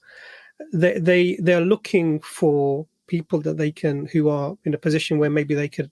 And we've had people like this who've taken the Shahada with us, and they were inundated by these same people, even to the state where they actually had to pull away because their families were turned against them, and their families thought they were going to fly off to Syria to do something horrible, or it's just a negativity in the media plus these other people now, Christian pastors and preachers who are just going at them, and they step away from it because they suddenly become confused.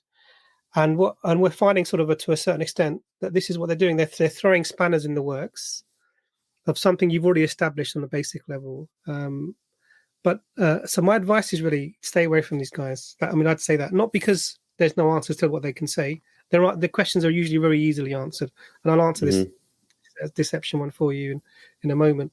But actually, because you need to get your foundation set. You need to be solid. You need to move your way forward.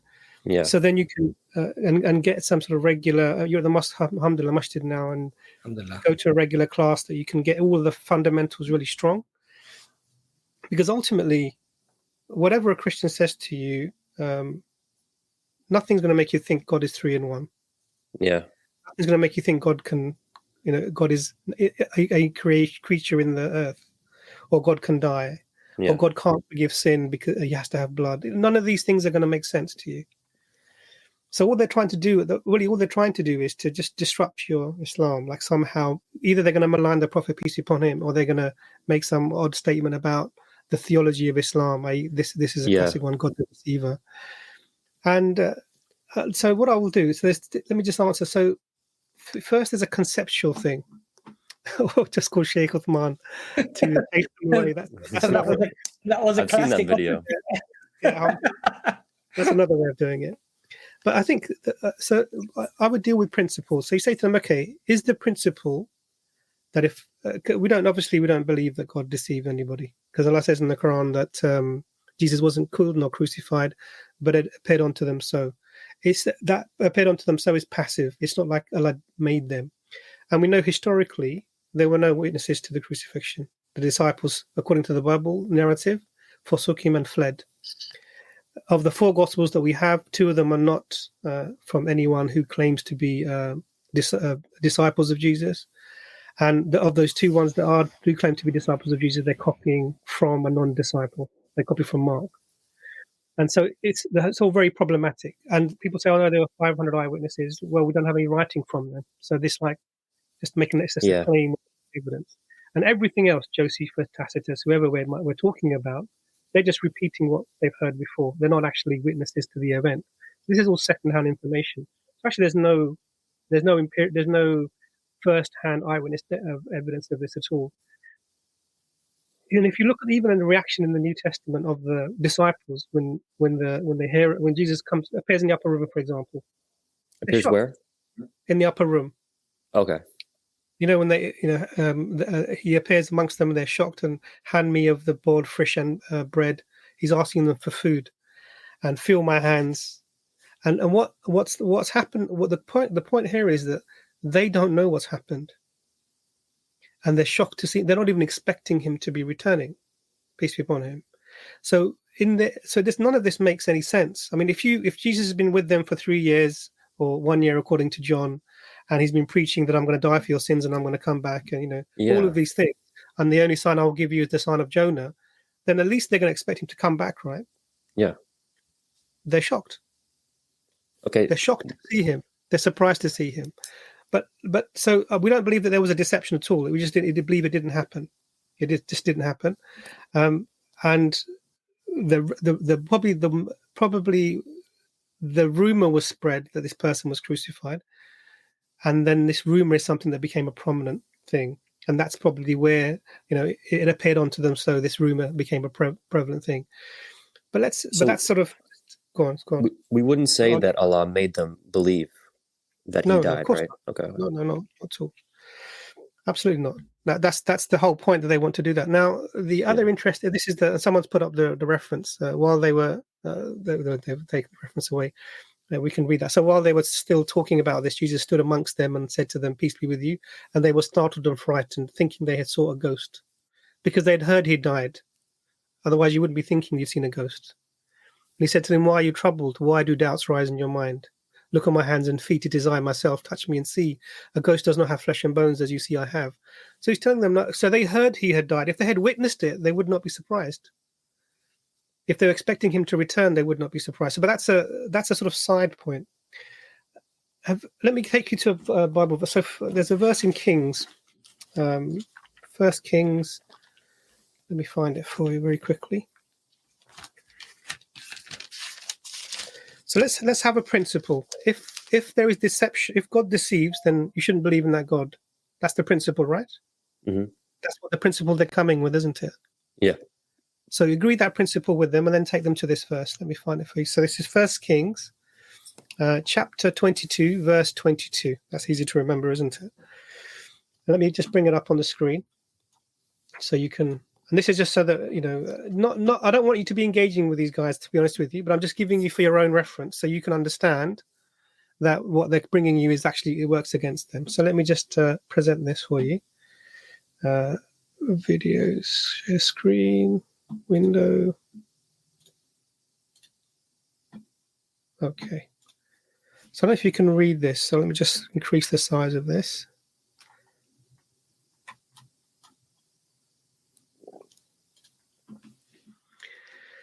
So, and this is First Kings, here we go.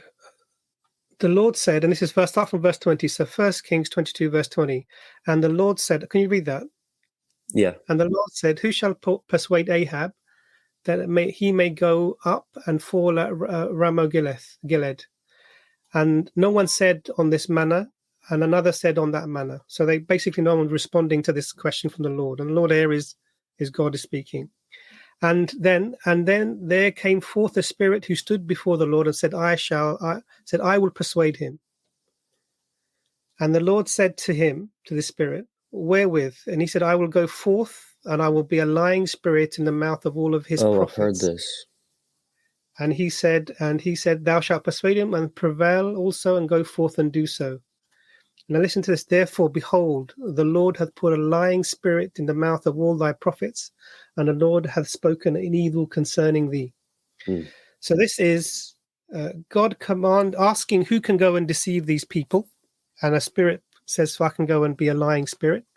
And the Lord agreed to that and let them be an evil, deceiving spirit. Mm. So let's go back to the principle. The principle is, if God deceives, you can't believe in that God, right? If that concept of God is a deceit, then so apply it back to them, and let's see how they would respond to that. Because nowhere in the Quran does it say God is deceptive. They may bring a verse where Allah says that there are. They often bring this verse as translated as they plot and plan, but Allah is the best of plotters of those who plan. But they use the word deceive. Yeah, it's 1342 or something. That's right, yeah. So they plan. Let me just pull my Quran out and I'll have a look at that. So 1342, you said? I watched a lot of doubt bringers on YouTube, and they give a list of verses where it's translated as Allah is the best of deceivers. Yeah, but I didn't know. So the word is actually makr. Now, in Arabic, there is no negativity towards that. It's not a negative term in English. Like if you're plotting or planning, or if you're doing makr, they say deception. It has a negative connotation, doesn't it? Yeah. Now in Arabic, it doesn't have a negative connotation. So when this word is used elsewhere in a negative way, it has to put down.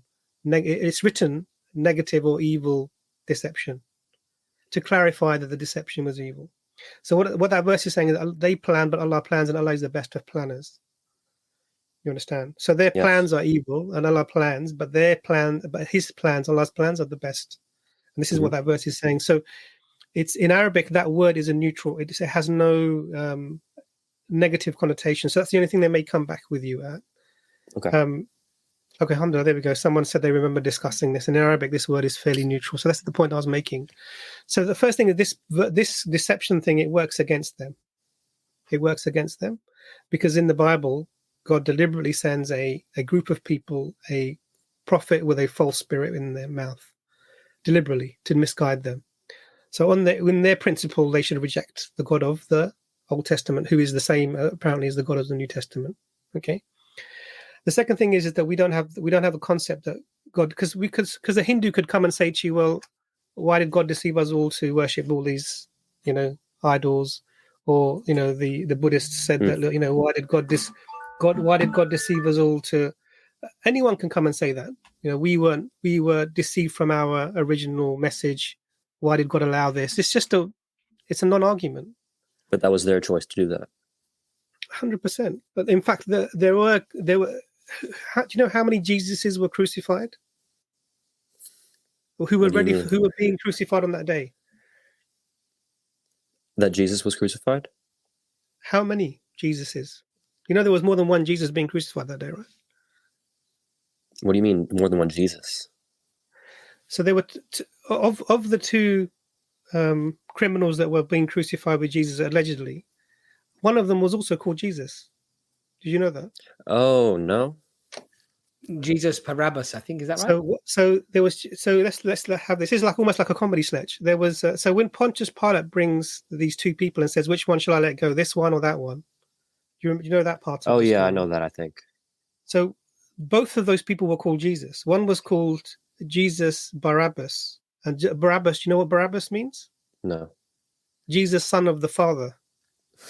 And then there's Jesus. Apparently Jesus of Nazareth or Jesus the Christ. And it's like a joke. Which one shall I let go? Oh, let Jesus, the Son of the Father, go. Where is this recorded? This is in the Bible. Really? So I'll find you the verse. Yeah, Jesus Barabbas. And also, I think Jesus Barabbas was accused of what is it when you stand up against the government? It's called treason. It's called when you it's not treasonous. It's when you stand against the government. What's the term? It just escaped me. And rebellion, and it was actually rebellion that you were crucified for, not if you said that you were a prophet or whatever. That wasn't something they crucified people for. But anyway, I'll let Dr. Imran continue with that. So I'm just gonna. So I want you to imagine this. So the choice is given to the people. Who shall I let go? Jesus Barabbas or Jesus the Son? Jesus the Son of the Father or Jesus? I wouldn't say they would not have called him the Christ because they didn't believe that. They would have called him something else. Now the whole point is one of the Jesuses was let go. Mm-hmm. Which one? The other thing is very. I mean, it doesn't make sense. The other thing is that many people, early Christians, believe that Simon of Cyrene, who helps Jesus carry the cross according to the narrative, that actually he didn't give it back. It was him who was crucified instead. He carried on carrying it because there's no explicit statement in any of the verses that he gave the cross back. And there were a group of Christians called the Ebionites. I don't know if you've heard of them, who didn't believe that Jesus was crucified, and they became they were basically a sect of early Christians who believed in the law, they didn't believe in Paul. They rejected Paul. They believed in the law, and they didn't believe that Jesus was crucified. And they moved into the north of Africa. They came down from there and went to the north of Africa. So there are lots of things in history when you start delving into it that none of this makes sense. Yeah. For me, even if we put all those things aside, so we know we've dealt with the deception thing, we've dealt with which Jesus was. I mean, even that's deceptive, right? Which Jesus was the one that was crucified, or do you know? Because Jesus would say, "My Father and your Father." So Jesus is the Son of the Father as well. So who does it apply to? The other part of it is that there were no witnesses. We established that from the biblical narrative, and everyone else is just repeating secondhand information. And now the whole point here is that for me, the problem is why does God have to become a man and die? And the reason is because God has to have a payment. There's got to be a price paid, right? Yeah, it doesn't make sense. So that would mean that God can't forgive. So maybe you've heard this before. I've said it many times. And Abbas always owing me money. So if Abbas owes me some money and I forgive him, does he have to pay me? No. If Abbas owes me money, he can't pay me, but you pay me on his behalf. Have I forgiven him? No. No, I've received my payment, right? Mm-hmm. Do you understand the difference, the subtle difference between the two? Yeah. So if something is forgiven, it no longer needs to be paid for. And if something was paid for, it was never forgiven. Yeah. And this is the problem with the crucifixion. It's not an act of mercy. It's not an act of. It's actually an act of brutality where an innocent person is killed to pay the God who needs his pound of flesh? This so I have a lot more side questions. You have to pay me back at some point, but it's okay. I'll forgive you, brother. Alhamdulillah. Does that make sense, brother Ethan? Does that make sense what I've said? Yeah, that makes complete sense. And doesn't that also, the concept of original sin and the sacrifice for sins, doesn't that go against the Old Testament where it says the father shall not bear the sins of the son, and the son shall not bear the sins of the father? Ezekiel 18:20. Yeah, absolutely. Okay. So imagine we're told, because the Christian narrative is God is love, is merciful, he loves you so much that he sent his only son to die for you. Yeah. But then ask them, okay, how did the original sin arrive? Oh, Adam and Eve were in the garden, and then they sin, and then God threw them out, cut them off. Woman has to suffer childbirth. Man has to toil in the earth. That's ongoing now, where there's no way for us to redeem her. Is that loving? Does that sound like loving to you? Yeah. If your child did something wrong, you just throw them out and cut them off, and then there's nothing they can do to reconcile themselves. That's not what you would do. What you would do is you'd say, look, this is not how you should do things. Look, I'll let you off, or if you say sorry, I'll let you off. Come back in, and then I'll sort. And what happens in Islam? Adam and Eve are in the garden. They sin. God teaches them how to repent. They use those words to repent, and God forgives them. Completely different. No cutting off, no changing in the nature. You know, the reason we're here on the earth is because we're meant to be here on the earth. It's not a punishment. This life is a test, and the test of the earth. Why was we in Garden of Eden? To teach us how to use our morality and what to do when we make a mistake, i.e. learn how to repent. That was the fundamental point of it. So where is the loving God? The first one isn't loving. Tyrannical, I would say. Do you understand? So when you come across these arguments, brother, I think because there's a lot to. I mean, imagine you had. I'm sure you know this already, but imagine you had sort of, because a lot of reflection and of the implications of the Quranic narrative that are seated in you. So when someone brings these things, you say, no, Allah is just and merciful. If you deceive someone, how can you then blame them for being deceived? How can you hold them accountable? Do you understand? If I were to trick you and then hold you accountable for being tricked, that's not just. Are you relating that to the Christian narrative of the Adam and Eve? So any claim. So if we understand Allah says He's the most just, it is not, and then so that means you can't do injustice to someone. So deceiving them, so tricking them, and then holding them to account for being tricked is not a just thing to do. Yeah. It's like they con you, and then they punish you for being conned. And so automatically, even if someone's raising this, Allah is deceptive, you say, actually, I don't believe this. I need to find out about this a little bit more, and understand, and which you've done, mashallah. But this is why it's really important to get the fundamentals really strong. And are you doing some sort of course, brother Ethan? Course, not in Dawah. Not Dawah, no, just basic, the Islamic, like Aqidah, or learning the basics of Islam. I mean, like, I'm doing my own research, and I'm learning Arabic from somebody on the weekends, and then, what does Aqidah mean? So basically, it means the beliefs, the fundamental things that tie you together, okay. the basic foundations and foundational beliefs. Yeah, I'm not taking a class in that now. What I'd suggest is email us, definitely. We always give out the email, and what we can do is we can put you in touch with. I'm sure your masjid probably does something related to this, so ask them. But otherwise, we can put you in touch with brothers who can give you, or get you in touch with people who are locally teaching, sort of like a new Muslim lessons, and there might even be a retreat you can attend, so you can get the foundations really strong. Okay. But sorry, brother, you had other questions. Does that make sense so far? What I've said to you? Yes. Yeah, so please ask some other questions. If I could just add very quickly, one of the main things I always say to people that, talk about maybe doubts that they've had, or somebody presenting a doubt, is that if, for example, you wanted to learn about geography, you probably wouldn't go to a flat earther. If you wanted to learn about medicine, you probably wouldn't go to a shaman, somebody who was burning bark and doing these. type of things, right? To cure cancer. You probably wouldn't do that.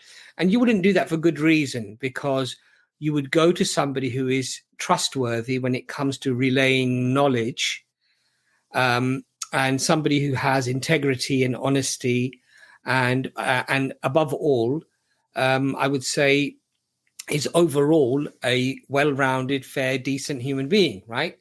Now, the problem with people like Bob and Shimon is that they're fellow Christians. I mean, Shimon is a scandal within Christianity. He's an absolute scandalous individual, even amongst Christians, by the way. This is not Muslims. I've experienced that firsthand. Right. This is not atheists saying it, but some of the things that, I mean, he said and he's done, and the things that fellow Christians are saying about him, I would say, personally, I would probably avoid somebody like that, right? Similarly with Bob, you know, if somebody can't have good manners and decorum, and my brief, interaction with people like Bob, and I keep it very brief because I literally tell him to get lost, because there aren't a lot of people who I say get lost to, but when there are certain people, quite frankly, who are literally their level of decorum and respect is in the gutter. I'm not exaggerating. That's probably kind, in fact. It's probably more in the sewer, really. I wouldn't discuss anything with somebody like that. Now, what's the reason for not doing that? Well, it's clear, because their level of integrity and level of honesty is so questionable that they're not even going to be truthful in terms of how they're going to have the discussion with you. Yeah. So they're quite happy to manipulate, fabricate, add, and take away things just to try to get their case forward, just try to make their case. Could I just Sorry, whilst you're I just want to show you, just so that people don't say I'm making this up. So this is Matthew 27:16-17. And at the time, and this is really at the time, a well-known prisoner whose name was Jesus Barabbas. So when the crowd had gathered, Pilate asked them, "Which one do you want me to release? Jesus Barabbas or Jesus, the one who is called the Messiah?" So interesting that two Jesuses were being crucified on the same day. Just interesting, isn't it? Yeah, it is interesting. I mean, it's something that probably a lot of people have never heard of. And the other thing I wanted to say was that for some people, their whole funding, their whole criteria in terms of making money is in trying to speak negatively, especially about Muslims and Islam. And both of these characters are, in that quarter as well. And so the point is, sorry, go on. Isn't there a verse in the Quran about that? Like, is it you who spend your entire life trying to doubt or something like that, or prove that the book isn't true? I'm not sure. There may well be something along those sort of lines, but I'm not fully aware of that. But so my point really to you, Brother Ethan, is that, and Dr. Imran's mashallah advice is very wholesome. I think it's very, very good, which is that, especially when one wants to seek knowledge, and I say this to fellow Muslims, I say this to non-Muslims who are looking into Islam or looking into religion, is go to people who are sincere. When you do that, you get a completely different type of conversation. You get a completely different. There's nothing wrong with somebody, by the way, saying that I think perhaps Islam is wrong here, or I think this is questionable, or I don't agree with this. We can have that discussion. It's not a problem. But there has to be a level of sincerity and honesty and integrity with the people that we have these discussions with, especially, I think, when it comes to religion, because religion, the consequences of getting it wrong are huge, are colossal. And so the more important the issue, surely the more due diligence a person should apply in acquiring that knowledge from, you see. The other thing is that Dr. Imran did, of course, touch on it, is but when the Quran has deliberately kept this situation very clear in some aspects and vague in other aspects. The clarity is they did not kill him, full stop, nor did they crucify him. So none of these two things happened. So I have a question about that. Yeah.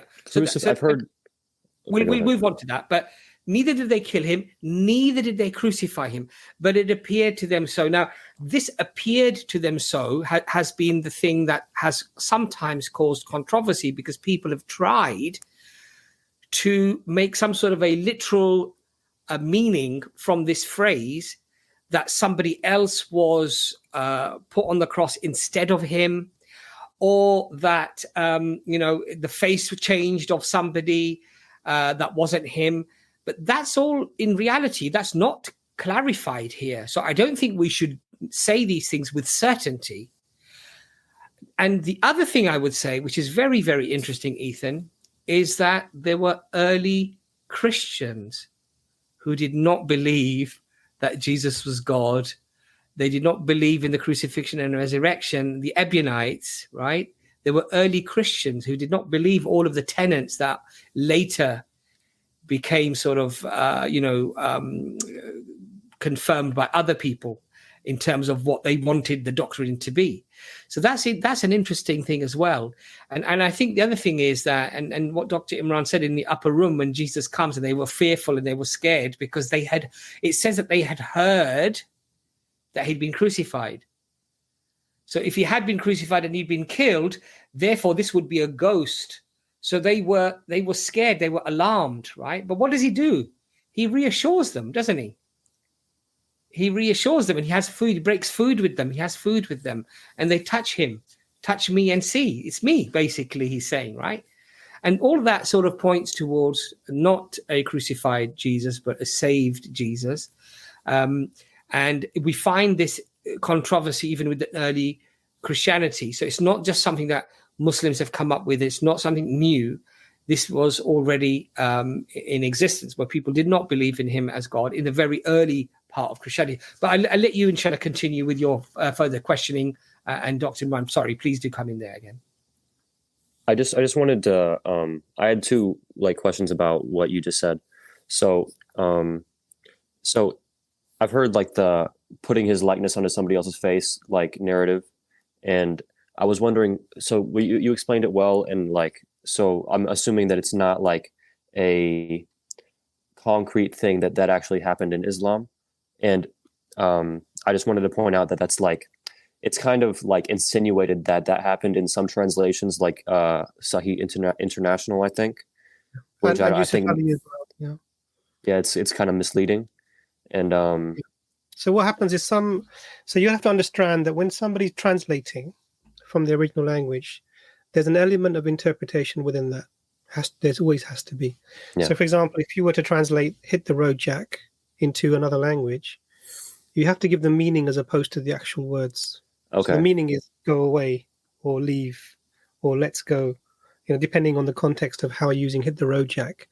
It's not a literal translation. So what some of the translators have done is they've looked for historical explanations, and this particular one of it actually comes from Jewish sources, Jewish and Christian sources, Israeliyat, and the whole point is that in some of our commentaries, you will find examples of explanations that have come from the Jews and the Christians, if it's something they feel that could be compatible, but for us the criteria is: did the Prophet, peace upon him, mention reason or clarify this for us? No. What does the Quran say? No, the Prophet never mentioned it, and the Quran, it mentions this episode in a 5 or 6 things that the Jews boasted about that were wrong, and amongst them is that we killed the Messiah, the son of Mary. And it says they neither killed him nor crucified him, but it only appeared unto them. For a surety they killed him not, we raised him up to ourselves.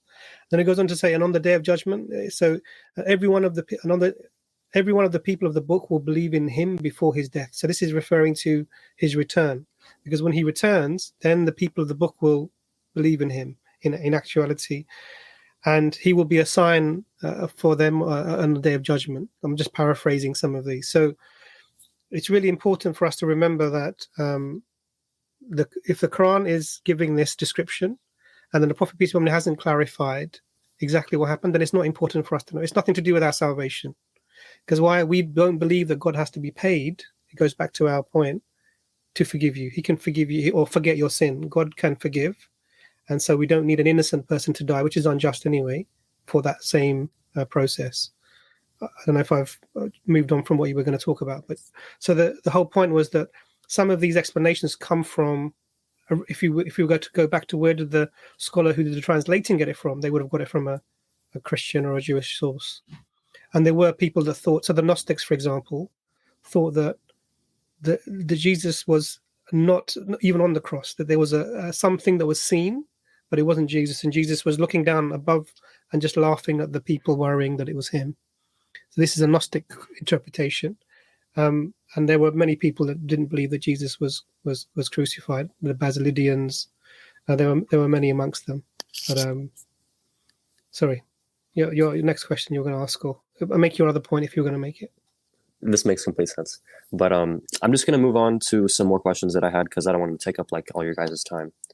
So the next one, well, I just want to point out that he, like the apologist I was meeting with, brought up another point that, or I wouldn't say it's a point, but it's like more of like a argument or jab at Islam, like how he accused the Prophet sallallahu alaihi wasallam of being a R-worder, if you know what I mean. And like he allowed sexual assault basically. But then I watched your video on, it was pretty old, like a 7-year-old video on I remember, yeah. why this other guy left Islam, and then you brought up some sources as to where that's not even, this is considered a 45-minute video in response to someone actually who was Muslim, he said, for 16 years, and then he became a Unitarian Christian. He left and became, and what he said was that one of the reasons he left was because of a particular verse that he said was about women being raped in a battle context. And I went through the evidence of that, and I think that that's unfounded. Really, I gave lots of reasons. I gave lots of evidence for this, but your video answered all my questions about that topic. Was that useful? Yeah. Yes. Okay, alhamdulillah. And then my last one, he brought up a argument that under an Islamic state, the rights, not the rights, but like he basically said that a Christian or a Jew or an atheist is a lesser of a person in an Islamic state than a Muslim person. And he gave an example as to if a Christian or if a Muslim killed a Christian in an Islamic state, that Muslim could not be put to death by the judge. I don't know what you call it, but if a Muslim killed a Christian, if a Christian killed a Muslim, that Christian would be put to death if the Muslim's family wanted it. So I don't, to be honest with you, that particular example you give me, I'm not sure. I don't think that's the case. So let me just give you maybe just to explain. So this is a common thing. They talk about being people of dhimmis, and this dhimmi, they talk about dhimmitude, that you're somehow a lesser person and you have to pay a tax, that this unjust tax called the jizya. And it's a terrible thing, and this is not. This is like a caricature. If you look at the history, so the Christians were always persecuting the Jews because they believe the Jews killed Jesus, peace be upon him. So they were always the persecuted minority in the West, and whenever the Christians ruled anywhere, that was the case. If you look at the golden age of Judaism, so when they had the most success, so some of the greatest rabbis who were in very high positions, so Maimonides is one of them. This happened under Muslim rule in Spain, and so this concept that somehow people are mistreated it doesn't fit with the reality. But Islam does something interesting. The Sharia law is for Muslims; it's not for non-Muslims. What the Sharia, so for example, Muslims aren't allowed to drink, but are Christians allowed to drink in a Muslim place, in a Muslim country? Yes. but they have a place where they can go and they can do that. Can they keep pigs? Muslims don't eat pigs. We think they're abhorrent. Christians eat pigs. Can they keep them? Yes, they can. So Islam allows even Christian courts and Jewish courts to be running in parallel. Really? Within the Okay. So so this is like you can run and live by your own laws within the country. The overarching rule, obviously. So if there's an issue between a Muslim and I'd say a Jew, then they would prefer to come to the Muslim, because the Muslims would tend to judge in a way that would usually benefit the person. So there's an even example of somebody who grabbed the Prophet, peace be upon him, and said, "You owed me some," and started to by the neck or something, and started demanding. Yeah, made a mark. That's right. And the companion was, I don't know who was it, probably Umar, who was like, "I'm going to just get this guy, and I'm going to." And the Prophet said, "No, his claim is true. Who can pay him?" And so they paid the person back. And there's famous examples of some people of the book, such some Jews who there was a Jewish gentleman who was knocked over by the horse of somebody who was a high-ranking Muslim. I can't remember who, but if you look this up, I'm sure you can find it. And he took this to the court, and what the judge ruled was actually the same could be done to him. And what the Christian did was what the Jew did in the example of the Prophet, peace be upon him, and in this example, is they became Muslims because they saw the justice. And even this jizya, the jizya is so the state expects that if the state is attacked, that the people will fight against the people that are fighting them. Yeah. Do you understand? So, for example, let's look at what was it? Lithuania. All men had to stay and fight. Women and children can go, but the men have to stay and fight against the Russians. Yeah, that's the rule, right? So the state expects the men to stand and fight against an enemy. Oh, I get it now. Okay. Do you understand? Yeah. Yes. Because that's the expectation. You defend the land that you're living in.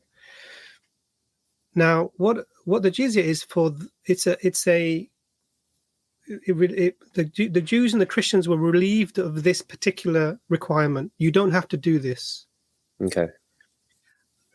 But because you're not doing this, there is a tax that you have to pay a small amount of tax. Who pays it? Only the male in that family who is of fighting age. So not the children, not the women, not the elderly. None of them pay. So it's one person paying. You understand? And it's a nominal amount. It's a tiny amount. It was less than the zakat is. The zakat is 2.5% of your spare wealth after a year, and it was less than this. And if you fought, it wasn't taken from you anyway. And when the Muslims left in the 16th century, they left Spain because Isabella and Ferdinand, they invaded and they were killing everyone, all the people. Mm-hmm. They returned the money that they had, that they'd taken from the Jews as jizya, back to them, saying, "Look, we can't protect you, so take your money back from us that you gave us to protect you." Do you understand? And in fact, many of the Jews, they came with the Muslims to North Africa to escape them. So this was basically a relief from military duty tax. Do you understand? Okay. Yes.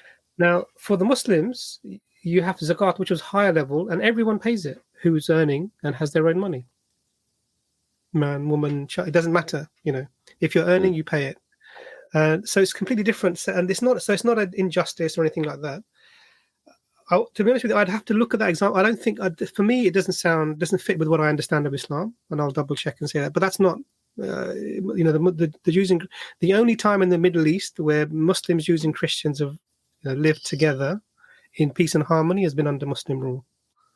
Salahuddin Ayyubi, when he took, I think it was one of the later crusades, because there were like more than 6 of them. When he defeated the Christians, he drove them out. Completely peaceful. There was no bloodletting. When the Christians did, they annihilated everyone. And I think that and really we have to look back and see what's the reality of it. So I don't buy this picture that they're painting for you. It makes sense. And it doesn't make sense like the picture either, because the whole thing about if you kill one person, it's equivalent to killing all humanity. Yeah, absolutely. So human beings we're told are all equal in the sight of Allah, except for those who are more pious. And obviously, piety is related to your religion, but that is in the sight of Allah. So we one of our requirements of Islam, it says that do not let the hatred of a people lead you to injustice. So even if you hate somebody, you can't be unjust against them. Yeah. So it's definitely not I think they're trying to throw anything at you. It's interesting. Look, they're not dealing with what's your In the belief Bible, in God, no. what's your mechanism of salvation, what's the relationship between man and God, what's the nature of man. They're just like, you know, you shouldn't all of the be big a things. Muslim Yeah. because of X, Y, and Z. Absolutely. So it's a peripheral thing. It's like this ruling that you have. It's like if you're going to chop the tree down, you go for the trunk with the axe. You don't pull the leaves off and hope the tree's going to die, because that's not how you do it. What are my problems with the preservation of the Bible, the Trinity, crucifixion, mechanism of salvation, the main fundamental bread and butter theological basis of Christianity are all my issues. I'm really interested in the little things on the side that don't matter. Although there's many things I don't agree with, the way that the prophets are portrayed as drunks, or sleeping with their own daughters, or these types of things, I don't agree with them. But that's not what I would raise in an argument. I'm going to deal with, actually, I don't believe that God is 3 in 1. It doesn't make sense to me. I don't believe that God can't forgive sin. He needs blood. It doesn't make sense to me. So we deal with the fundamentals, and they tend to end up in a periphery somewhere, because they can't argue with God is 1. They can't argue with the preservation of the Quran. They can't argue with, the rulings, because the Islamic rulings they almost parallel the rulings of the Old Testament. Yeah. Very, very similar. So they resort to then maligning the Prophet, peace be upon him, or these peripheral tactics. And also, Brother Ethan, what you've got to understand is that Muslims were in perpetual war with people who wanted to kill them or take over them. So every army and every community has certain rules of engagement. And as soon as you make those rules of engagement firmer and stronger than they need to be, it creates a situation where people can then no longer carry out their duties when it comes to even warfare, because they'd be too scared to kill anybody. Because if they did, kill somebody wrongly, and they could be held in account in terms of giving the bloodlet money, and what have you, that could create huge problems. But that doesn't mean to say exactly. But what that doesn't mean, and this is important, and it's a very hypocritical thing, actually, especially when Christians come up with these type of claims. Because in England, I'm sure you have sayings in the States as well, very similar. Actions speak louder than words. Yeah. Right? What were the actions of the Muslims throughout history with the Jews and the Christians and the atheists and the Zoroastrians and these people? And I'm sorry to say, but Christianity doesn't have a very good history with these people, with anyone who wasn't Christian. In fact, doesn't have a very good history with even fellow Christians, right?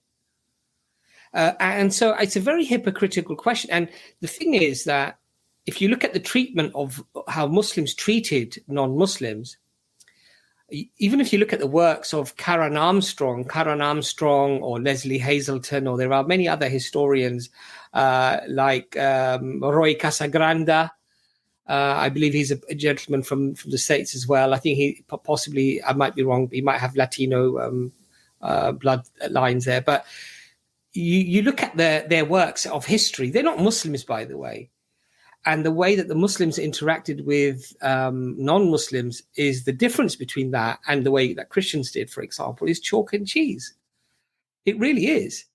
If you have, we hear this, for example, Ethan, about Islam and Muslims are very anti-Semitic and what have you, and then you read Jewish professors like David Wasserstein, and historians like that, who are Jews, by the way, who are saying that the golden age of Jewry. I'm sorry, I think we're breaking up. I don't Sorry, can you hear me? Can you hear me? Yeah, your internet. We can. Can you hear us? I think yes, I can hear you now. I can hear. Okay. So if we look at the Jewish writers, for example, like David Wasserstein, and then he says that the golden age of Jewry, you know, where you have Maimonides and all of these great writers and thinkers and scholars and poets, and it was in the Islamic Empire. Yeah. In Andalus, in Spain, for over 1,000 years, Judaism and Jewish culture and thought, completely proliferated and expanded on works that were not possible under Christian Europe, for example. So, you know, they seem to miss this whole context of how the religion of Islam actually fundamentally and predominantly was a very peaceful existence, a coexistence with all religions and with no religion as well. And it was actually Christianity that's had this very, very dark history with what they would, and you know, it's funny because they say that you Muslims, you know, you want to kill infidels. Even the word infidel was actually a Christian term, not a Muslim term. You know, and it was the Christians that went out and literally butchered what they thought were infidels all over the world. So I think that there is this, there's this cognitive dissonance, I think, and an ignoring of history that often some non-Muslims actually show towards Islam. And they see it in a very bad light, but only because I think they're rewriting history, actually. They're not really, truly interested in actually taking lessons from actual events. They'd rather reconjure up their own events in their own minds. But I hope that's been helpful, Brother Ethan. I think we're having a few little It has internet very issues. much. Yeah. But did you want to ask anything else before you go? Not really. You guys have done a great job of answering all my questions. Thank you very much. Alhamdulillah. All the best. Jazakallah khair. Do email us, Brother Ethan, and inshallah we'll see if we can put you in touch with additional help if you need it. But I think, mashallah, you seem to be in good hands there. Mashallah, you're in the masjid there doing a course on Aqidah as well, mashallah, which is fantastic, mashallah. Assalamu alaikum, brother. Wa alaikum assalam. Assalamu alaikum, brother. Alhamdulillah. What lovely brother, mashallah, all the way from Florida. Preserve him and protect him. He's under, I mean, big heavyweights are out to get him, but may Allah protect him, inshallah. Yeah. Because I think it's really important to get, because these guys are going to just throw loads of mud at you and hoping that something will stick. So if the brother can email us, then what we'll do is I'll look further into that question, and then. And I would ask the brother Ethan and also other brothers and sisters who are interested in any of these topics, go to Farid Responds. Brother Farid has done a series of videos against Shimon and David Wood and these guys, and he's literally broken up the arguments, showed the evidences where these people are completely either fabricating stuff or making stuff up. And he's done a wonderful job. I would say support the brother Farid Responds. Go to his channel, subscribe, look at some of his content. MashaAllah, he's very scholarly. He's very, very good at what he does. And may Allah bless him, inshallah, and expand and exceed his works, inshallah. Brother Abdul Malik, if you can just put your camera on and maybe just give us a quick little interaction wave and what have you. Abdul Malik. Just give us a quick, lovely. We're going to get you on now, brother. You can turn your camera off if you like. Abdul Malik, welcome to the stream, brother. Hello, brothers. Assalamu alaikum. Wa alaikum assalam wa rahmatullah. I just want to say thank you so much for your work, Brother Imran, Brother Abbas, and Brother Ijaz. We really learn a lot from you guys. So my question is that so I have a question. I mean, I know I should ask this with the scholar, but I had a question that I was reading the Quran. So I have two verses that I would like to just ask you guys. Go ahead, brother. Okay. So like one of it is like these two verses are actually together. So I would just want to know what's your opinion. It's Surah to An-Nisa. It is like verse 78 and 79. Surah An-Nisa, verse 78 and 79.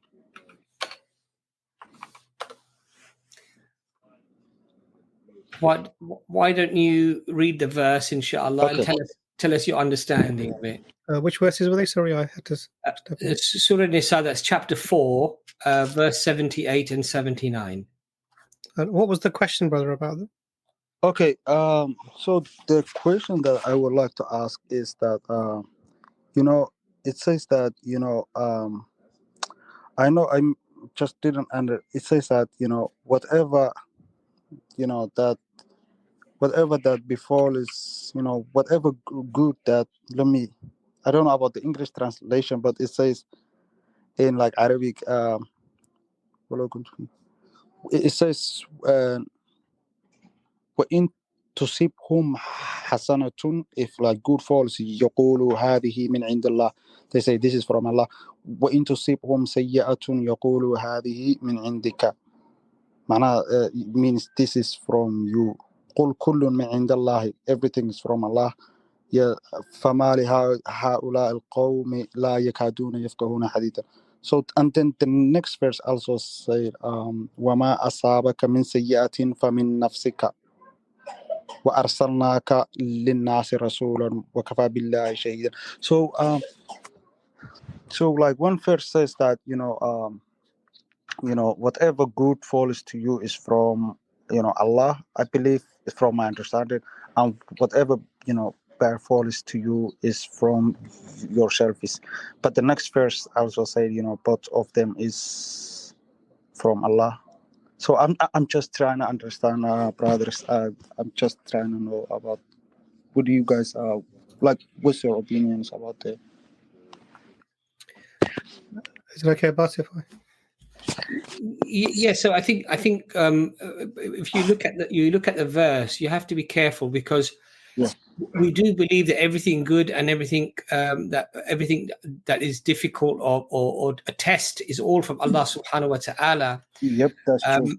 However, it says whatever in the next verse, on verse 79, it says whatever good befalls you is from Allah, and whatever evil befalls you is from yourselves. So you have to be careful about this interpretation. Now, I don't know what the tafsir is, so we need to perhaps check the tafsir. However, we do know that evil befalls a person who does evil acts, that when they do evil acts, some evil will come, bad will come out of that. It could be azab, basically. So we have to be careful on the two terms. And also, the first verse is talking about the Prophet sallallahu alaihi wasallam, I believe, isn't it? So they're blaming the Prophet sallallahu alaihi wasallam, aren't they? In verse 78. So wherever you may be, death will overcome you, even if you were in fortified towers. When something good befalls them, they say this is from Allah. But when something evil befalls them, they say this is from you. Say, O Prophet, both have been destined by Allah. So what is the matter with these people? They can hardly comprehend anything. I'm suspecting, but I don't want to give tafsir of my own self and make a mistake here. But I believe that this was, and Imran, you can clarify this. And if you've found the tafsir, then please do interrupt me. But I think he's talking to the Prophet. This is where when jihad was being done, and something would happen. Something bad would happen, that the people would somehow blame Allah blame the Prophet sallallahu alaihi wasallam. But Allah, he was explaining to them that both have been ordained by Allah subhanahu wa ta'ala, if I remember rightly. But I might be wrong on this. So Imran, if you can maybe pull up the tafsir, it's more important to do it that way than just going by memory, because I might be wrong on that. Have you managed to find the tafsir, Dr. Imran? I haven't, but I'll have a look in a second. But there's a what is the problem you're finding with this, brother? Let me just while you. So so what do you think? So the next verse, on verse 79, it says like ما أصابك من حسنة فمن الله وما أصابك من سيئة فمن نفسك. So it says so that's a full stop. It says whatever that befalls you that's good is from Allah, and whatever that befalls you that is bad is from yourself, is right? Yeah. That I mean that's what I'm not like Arabic, like a native speaker, but that's what I understood. It says also وَأَرْسَلْنَاكَ لِلنَّاسِ رَسُولًا وَكَفَى بِاللَّهِ شَهِيدًا. So it's talking to the Prophet sallallahu alaihi wasallam. وَأَرْسَلْنَاكَ لِلنَّاسِ رَسُولًا وَكَفَى بِاللَّهِ شَهِيدًا. So that is another, sentence. But what I mean is that So there's two different things here. yeah. So I'll try and while Brother Abbas is looking for tafsir, I'll try to explain. So ultimately, everything is from Allah. Yeah. We Yes. believe in the qadr of Allah, khayrihi basharrihi. Yeah. Yeah. Okay. So this is the thing now you have to bear that in mind. Now, for what reason do you get good, and for what reason is it destined for you? Is for the things that you're doing, or the things you're being tested with, right? Yeah. So something can befall you as a test. Some evil can befall you as a test. Yes. Or even ask you to, some things can be used to sort of, help you. Difficulties can be given to you to help you even remove your sins, or raise your status in the hereafter. We believe this as well. Now, so if you're doing something and Allah gives you a difficulty because of that, it's because of your actions that those were given. Do you understand? But ultimately, it's from Allah. But your actions is what you're being referred for, given that from. Does that make sense? Does that make sense to you? Oh yeah. Yes. So there's two layers here. We do things in our day-to-day lives. We do good things and we do bad things, and we get rewarded for the good things and we get rewarded for the bad things according to what we're doing. Yes. Yeah. Yes. Ultimately, everything is destined by Allah. It's from Allah. So that's the higher level. Yes. You understand? And they sit over each other like this. Do you understand? Yeah, I do. So really, what we don't do is we don't say that Allah is giving us, even though Allah, ultimately everything is from Allah. We don't say we wouldn't impute evil things to Allah. We wouldn't say that. Do you understand? So this is brought about by we are deserving of that in some way, or it's a test for us in some way, if that makes sense. Yeah. So But did you find the tafsir of Brother Imran, yeah. So one thing I actually understood about these two verses is that they actually talking about, I think, like human, like a free will. Because if we do something bad, then bad will be forced. Even though both of them are in the hands of Allah, right? That's what I understood from. Because if we do bad, because we have like a free will, Allah gave us a free will, which means we have the right, we have the choice to choose good or bad. So if we choose good, then good, like, I mean, for example, if we choose something bad, then bad, so, but both of them are from Allah, that's what I try to Ultimately, understand. everything is from Allah. So Yeah. hopefully that makes sense to you. Yeah, it does. Yeah. So it's the same. The free will is a good way of thinking about it, in the sense that we do make choices, but Allah says that you cannot will unless Allah wills. Understand? But you wouldn't say that we don't will. Yes, we do, but we don't will unless Allah will. Do you understand? Yeah. So this is a similar concept, and this is about what's destined for you, good or evil.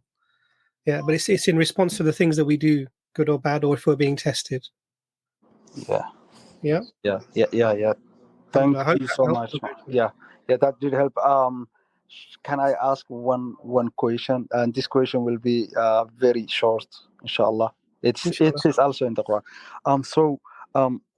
Brother Imran, so in Surah Al-Anbiya, which is chapter 21 of the Quran, verse 105, it says, وَلَقَدْ كَتَبْنَا فِي الزَّبُورِ مِنْ بَعْدِ الذِّكْرِ أَنَّ الْأَرْضَ يَرِثُهَا عِبَادِيَ الصَّالِحِينَ. It says, sorely following the heavenly record is translated that, even though as Zabur, we know it is like Psalm, right? Psalms, it means it's like the scripture of, Dawood record. We decreed in the scripture, my righteous servant shall inherit the land. And this is actually and this is just amazing thing, because Brother Imran, this verse, subhanallah, is in also Psalms. Like if we go to Psalms chapter 37 verse 29, it's there, like where God said, my servants will will surely inherit the land, you know. So I was just pointing that out. So Alhamdulillah, we appreciate that. Alhamdulillah Rabbil Alamin. Jazakallah Thank khair. you so much for your We work. appreciate I your really appreciate it. may Allah bless you and increase you, inshallah. Ameen, Ya Rabbi. Ameen. Thank you so much. Yeah, so the explanation that's given in the clear Quran here, I think is very similar to actually what you said, Dr. Imran. Both good and evil are destined by God. The good comes as God's reward for good deeds, whereas the bad comes as God's punishment for evil deeds. In some cases, bad things happen to good people to test their faith, or as an atonement for their sins, as part of a process of replacing something with what is better. So I think that's sort of quite clear for the tafsir there. It sort of explains, and also the two verses are different in a sense, whereby one is a people questioning the Prophet Muhammad sallallahu alaihi wasallam and saying and blaming him for a hardship or something difficult that's befallen them. And the other one is, and it appears to be certainly something which is a result of one's actions. So whatever good befalls you is from Allah, and whatever evil befalls you is from yourselves. In other words, it's a result of your actions. So the two verses actually, talking about slightly different things here. They're not, in that sense, would not be deemed a contradiction. Okay, so inshallah ta'ala, we are, how long have we got left now? We've got about 40 minutes. If you are Muslim and you've got a question, then I'm going to put the link up again. That's the link you need to just click on. We'll try to put it back in the comments. Well, it's there, so you can just copy it off the comments if you need to. It should be below the video as well. And we will try to, inshallah, help you with your questions. In the meantime, we will let on non-Muslims as well. Michael, you've been waiting, so we're going to get you on, Michael. Welcome to the stream, Michael. Hey, how's it going? Not too bad. How are you doing, Michael? I'm doing fine. Got no light in here, apparently. That's okay. Light. We can still see you quite clearly. How are you? I'm fine. Okay, good. I see you guys talk a lot about Christianity and Jews and Islam's relation to that. Do you guys ever cover other religions? Yes, so there are a few other channels that have, and mashallah, they're very good at it. That Dawah-wise are a channel that have extensively done streams for non-Muslims who are Hindus. They've done for Qadianis, who are they're another sect who believe in another prophet that came after the Prophet Muhammad. And we usually call those guys Ahmadiyya, correct? So they have done quite a lot of streams about Ahmadiyyas as well. Zoroastrians, I think they have. I might be mistaken, but I think Buddhism they have as well. And they certainly have a lot of guests that do come on from other religions as well. We probably haven't done a lot specifically with Hinduism and Buddhism and other religions, because, to be honest, Michael, myself personally, anyway, I'm not an expert on any religion, I would say, but living in Europe, living in England, our main, perhaps, let's say, day-to-day dealings are with Christians and perhaps some Jews as well, and very little perhaps with most other religions. When it comes to Buddhism and things like that, you might just see some Buddhists singing some chants and ringing their their tambourines or bells or whatever they have, and little things like that, but not much interaction really. I can't say I've had a few discussions with Buddhists, but very, very few. Probably could count them on one hand, actually. Oh, okay. I thought you guys had a lot of Sikhs, I guess. Yeah, we do have some Sikhs here, and I have had a few discussions with a few friends of mine who are Sikh.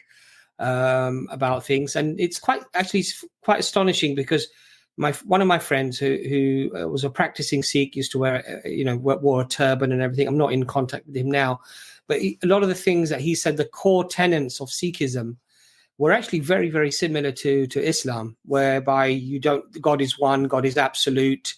there's no image or statue of God, and you're not supposed to worship anything other than God.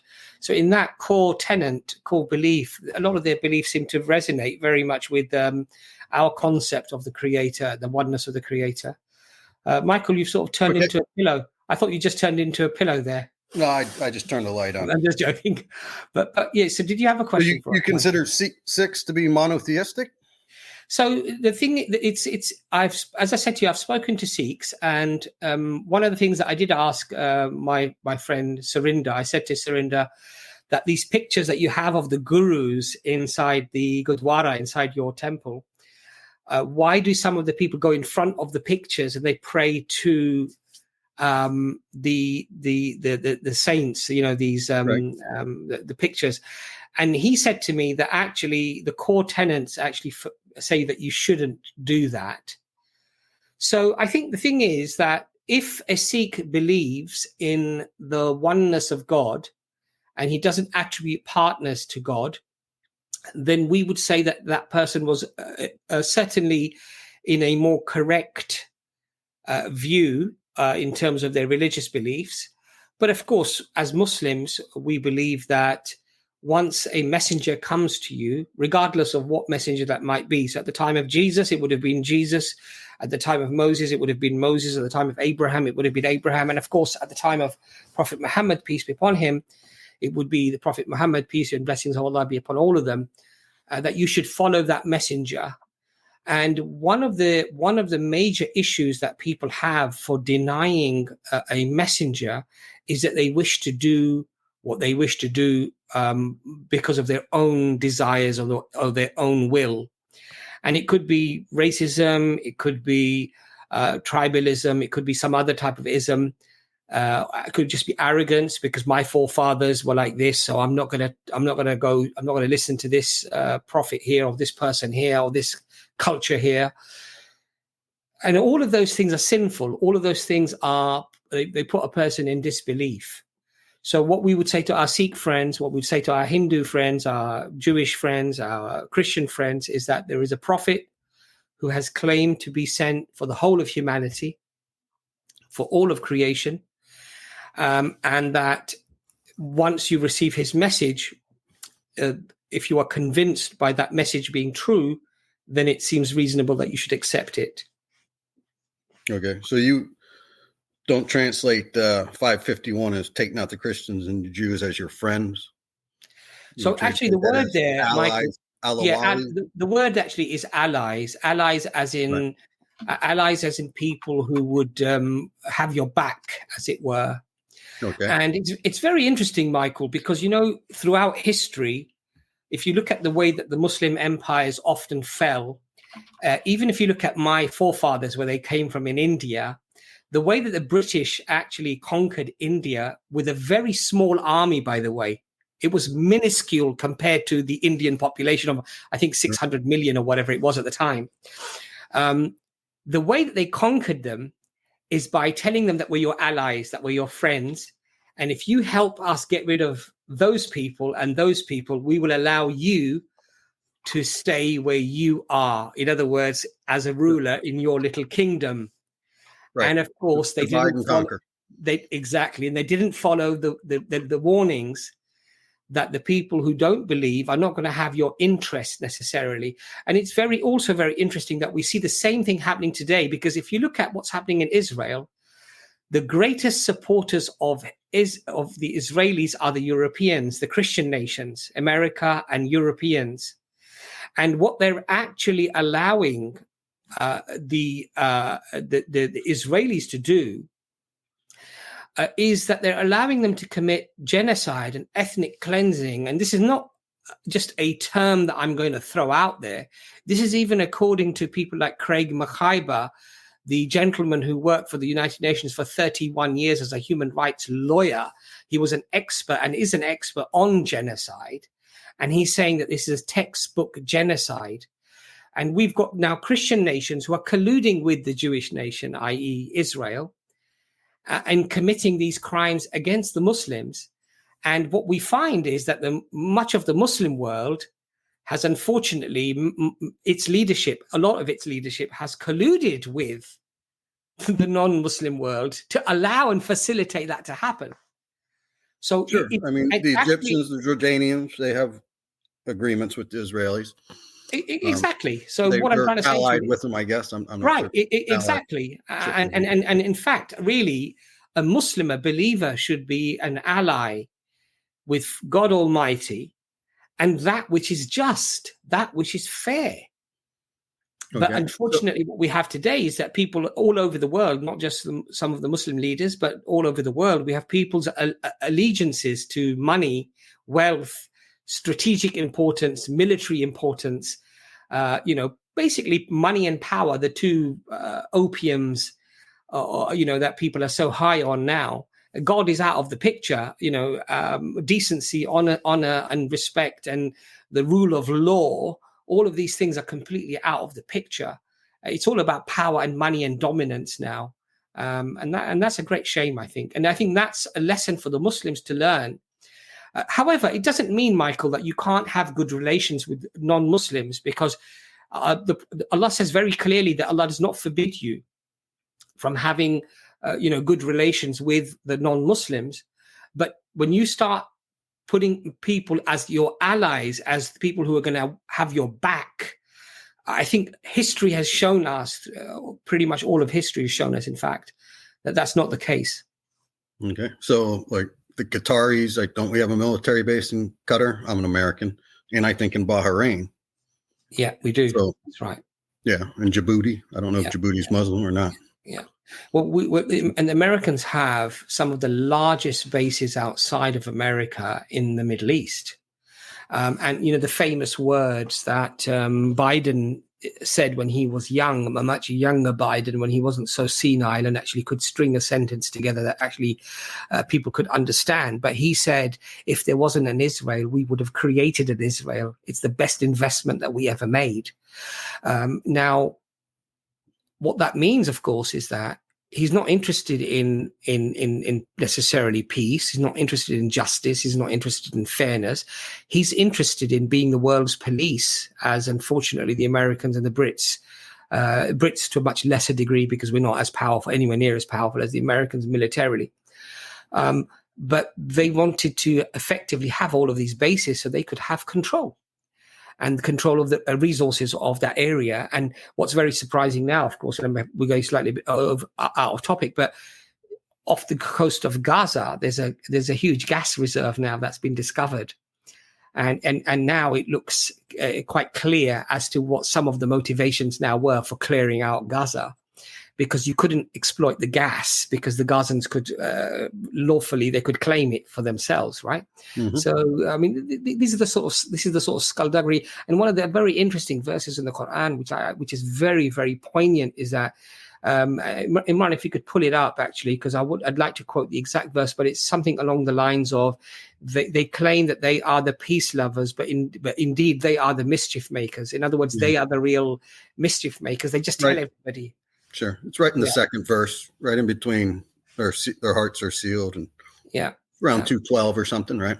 Yeah, I think Doctor will probably pull the verse up, but it's very clear that there are people who tell the world that we want justice, we want freedom of speech, freedom of expression, we want democracy, we want to elevate the people and we want to spread justice in the world. But in reality, they are the true evil makers, the corrupters. They're the true thieves.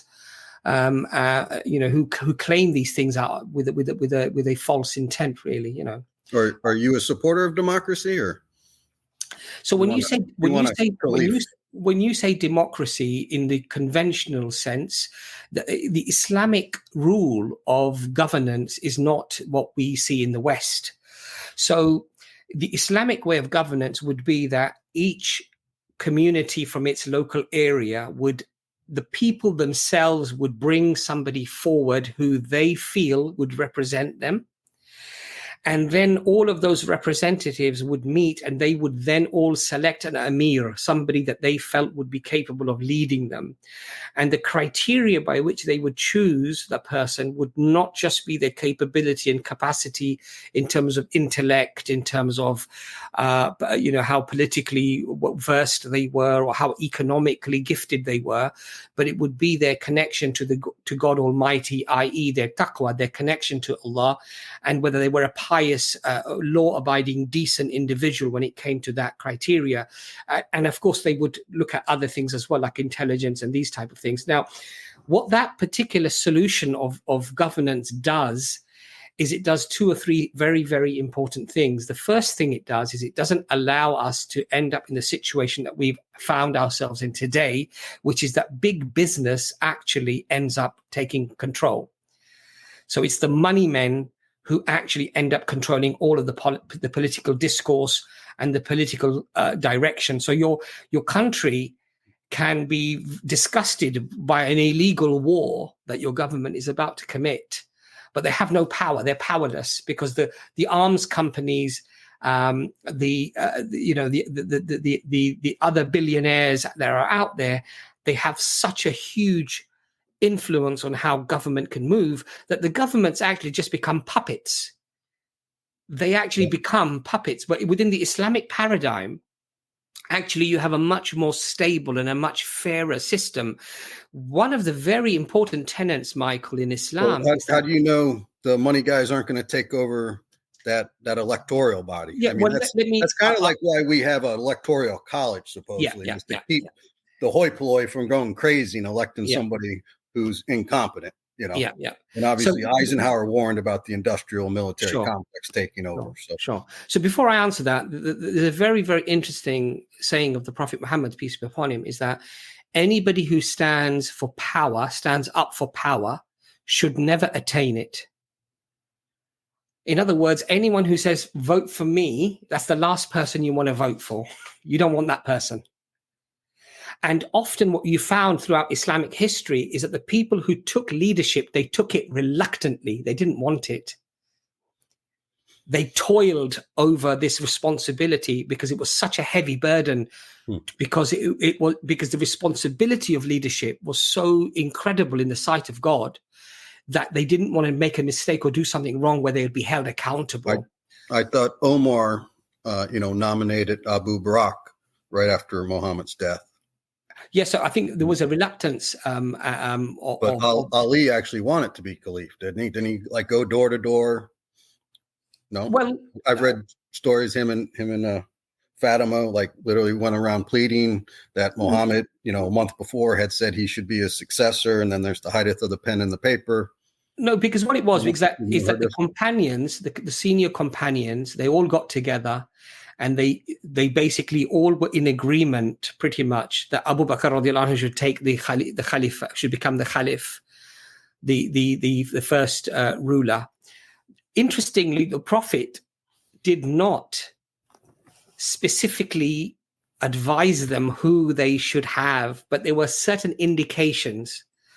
One of them was that when the Prophet was not unwell, Abu Bakr led the prayer.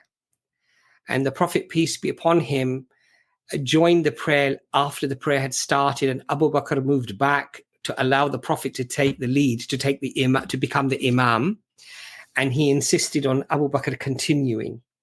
So there was an air of but the Prophet never explicitly, basically, because the Prophet wanted to clearly set a principle that would be followed, i.e. that the Khalif of the time, the leader of the time, would not appoint another leader after him, but the people would decide through their ijma, through their consensus, basically. Now, your question about cannot, a big business influence voting within the Islamic paradigm, there is always going to be an element of influence that can infiltrate any system. So any human system where there are human beings, where human beings are going to interact, there are always going to be issues, potential issues. But what it does do is it lessens the chance as much as is possible.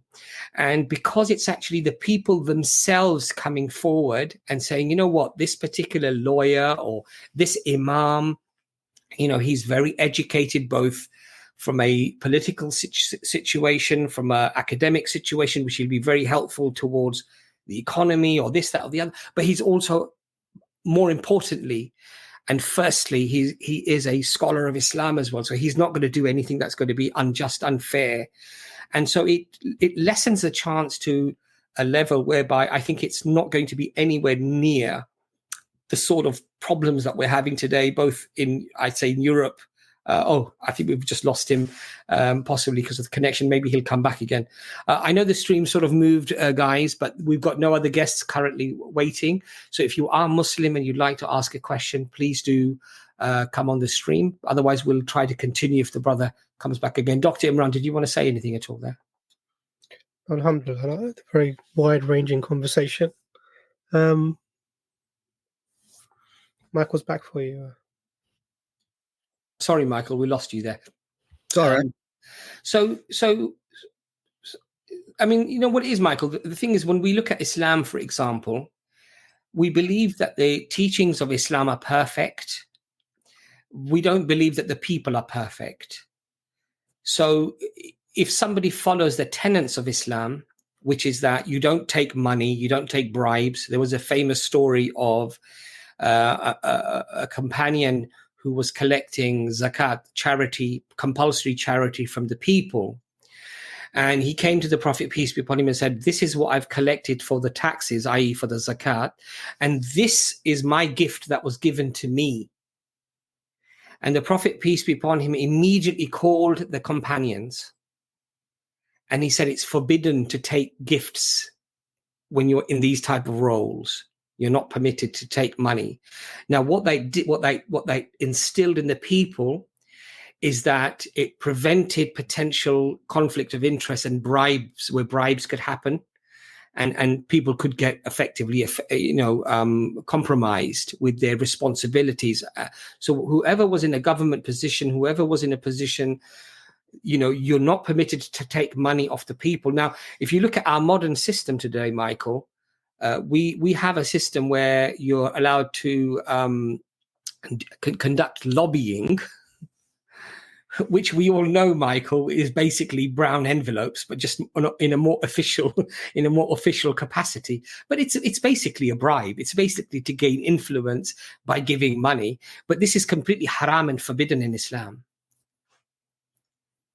Okay, so I mean, I assume you consider the first four rightly guided caliphates, and then I forget the fifth guy's name, begins with an M.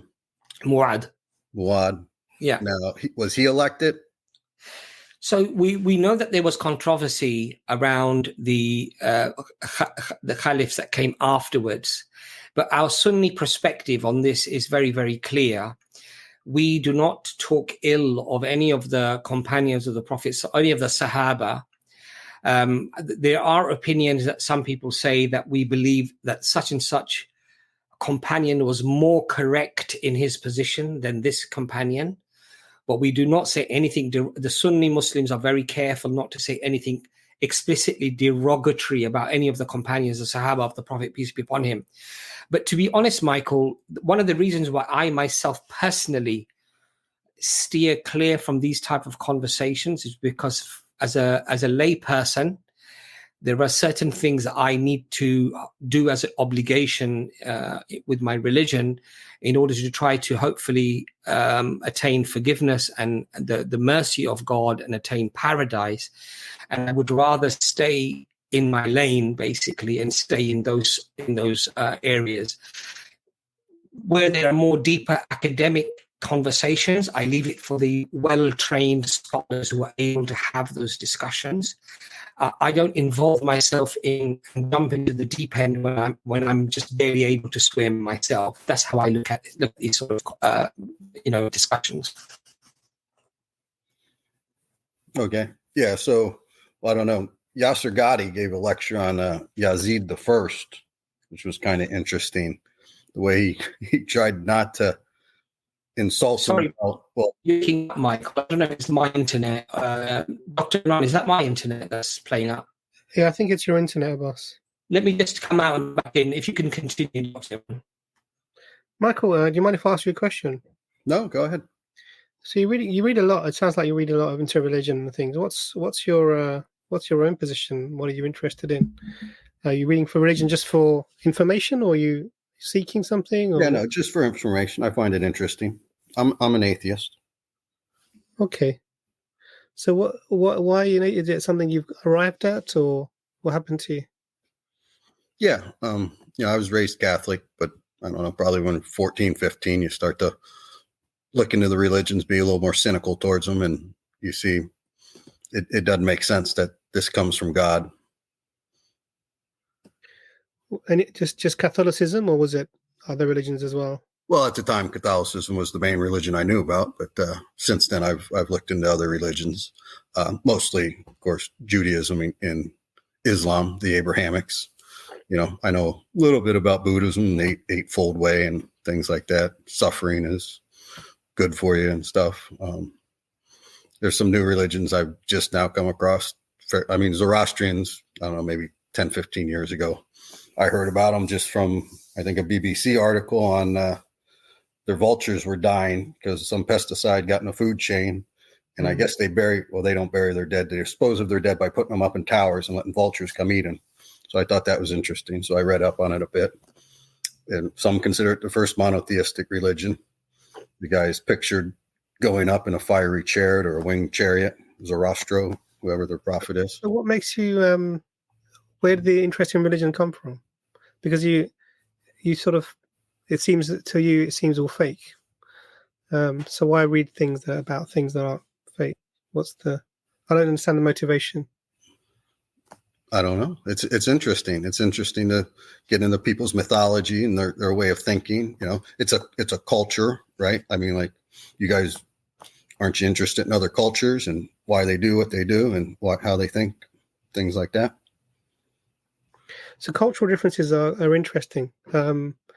Religion, I don't think Islam is a culture, because there's many, many cultures that follow Islam. So it sort of transcends culture in that way. So in fact, within Islam, one of the categories of consideration when you're looking at sort of how to apply the law in a specific environment is to look at the cultural practices of the people in that location. So culture is sort of, Islam doesn't really come to change culture.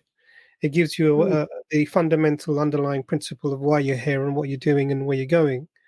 And then what you do is, whatever culture you have as human beings, whatever aspects of it aren't in contradiction with Islam. So as long as you're not sort of naked and drinking alcohol and taking drugs all the time, which is sort of things Islam wouldn't allow you to do that. But everything else within your culture, which is not a religious thing, that would be specific, that would be no issue. Right. Well, so apparently you're not required to dress like an Arab or any Pakistani. That's not a requirement. That's why, Michael, a lot of us in England, we get called coconuts, because basically they say we're brown on the outside and we're sort of white on the inside. And the reason for that is because we, being born in England and educated here, and obviously being in touch with the humor and the comedy and sort of British sarcasm and all that sort of stuff, it's very different from Indian culture in that way. So there is no conflict for me as a Muslim that I have to adopt some sort of Middle Eastern culture, because I don't have to, because my religion doesn't tell me I don't need to dress like somebody else. I don't need to eat food like somebody else. I don't even need to speak the language of my parents. I mean, I do, but it's not compulsory on me to do that. But you have to eat biryani. You can't not eat biryani. I do like a bit of biryani, depending on how it's cooked. But you'll find people often who are Muslims who were born in this country, though they came originally from the Middle East or they came from Asia. Everything in terms of their culture, like the food and comedy and clothes and all these actually will come from the dominant group that they were born into, which is European or English or whatever. Sure. There's an interesting video of a guy, I forget his name. I think he's a Jewish guy, Army something, but he was in Minnesota once talking to the Somalis and asking them if they preferred Sharia over American law. And it was just funny seeing these black guys with their like white Sox hats on sideways, you know, speaking almost hip hop-ish, but saying, yeah, of course, we love Sharia. Sharia is better, you know. Well, I'd love to be in Somalia. And it's like, you look like you're in South Central, buddy.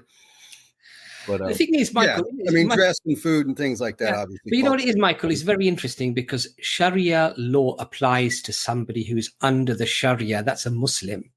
So if you're in a non-Muslim country, there would be concessions in terms of what you would be allowed to do that I would not be allowed to do as a Muslim, because you're not under the Sharia in that sense. In other words, you would be allowed to drink alcohol. If you produced alcohol in your home and you drank alcohol and your non-Muslim friends came into your home and you had a party and you had drank alcohol, the Sharia has no legislation to come and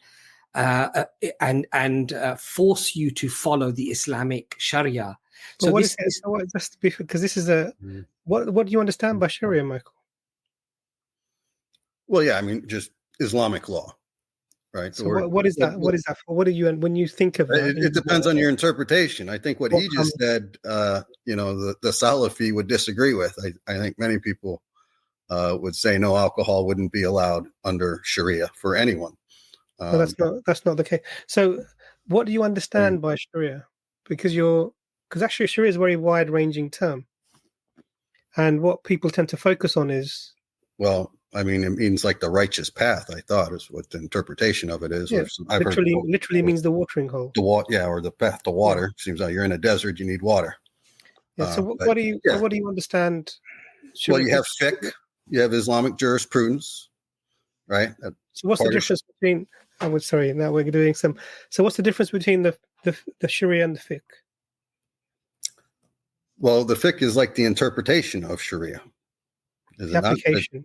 The application, right? The jurisprudence. It's just like, you know, how come we still have so many lawyers in America? Don't we have our laws all figured out by now? No, we're constantly, well, what does this mean? You know, is your cell phone like your house, or is your car like your house? When we go to the Fourth Amendment, you know, there's a whole thing about them breaking in people's cell phones. How do we interpret? Our Constitution is pretty. No, thin, I understand. You know? I understand. So what I'm trying to get you to understand is that the Sharia is not people just focus on penal laws. It's not. So even giving money to charity is part of the Sharia. Sure. Looking after your parents is part of the Sharia. These are specifically mentioned within the Quran. Right. In restricting relationships to within marriage is part of the Sharia. So family. So all the Sharia is very many positive things, and smiling at people. Smiling at people. So the application of that within any particular setting is what the fiqh deals with, and you know there is vastly overlaps, and you know there are some minimal disagreements, but generally speaking there isn't. But so for example, what Muslims do in any place in the world, Muslim country or non-Muslim country, is that they live their lives according to the requirements of the Sharia.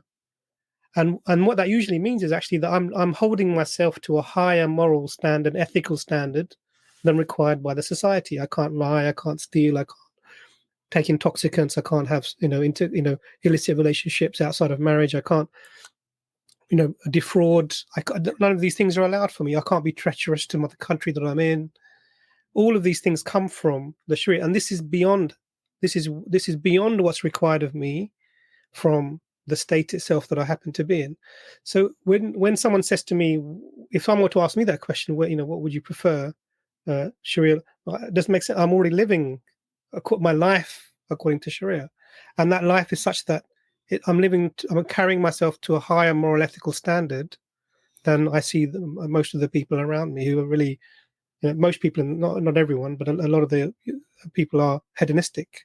Right, but it's just about and that's following their desires, and that's why us non-Muslims generally focus on the hard punishments, the hudud, because that's the part we have issue with. Sure, and that's that you don't want to lie or cheat. I don't think anybody's going to say, "Hey, get out of the country."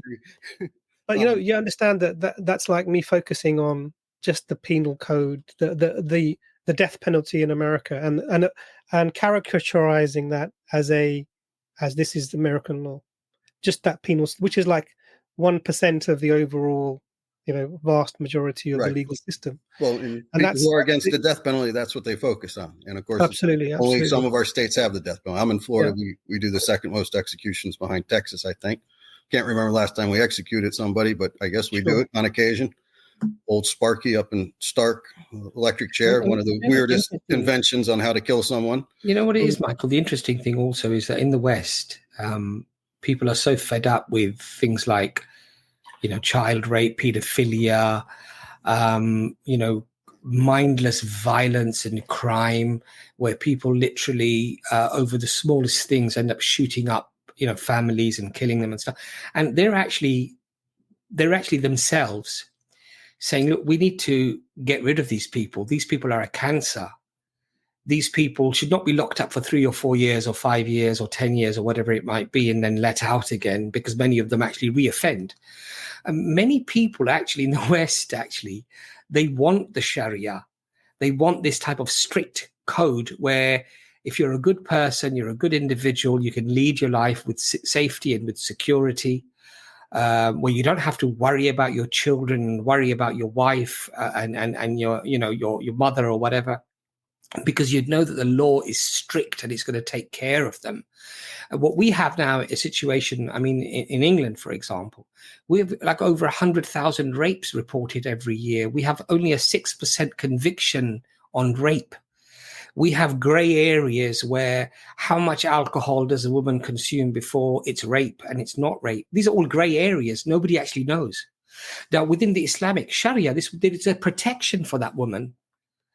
There's a protection for those people because it's haram, it's forbidden to sleep with her, even if she's not intoxicated.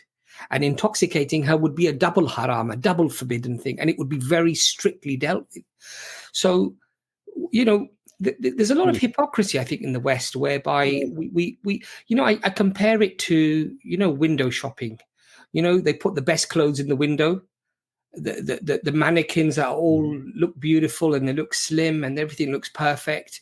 And then, you go inside the store and you find that, my God, this is just cheap trash. This is rubbish. This is broken. This is, and I think in the West, and being a Westerner, I would say that often we have this sort of window dressing to the world as to how wonderful everything works here and how free we are and how liberated we are.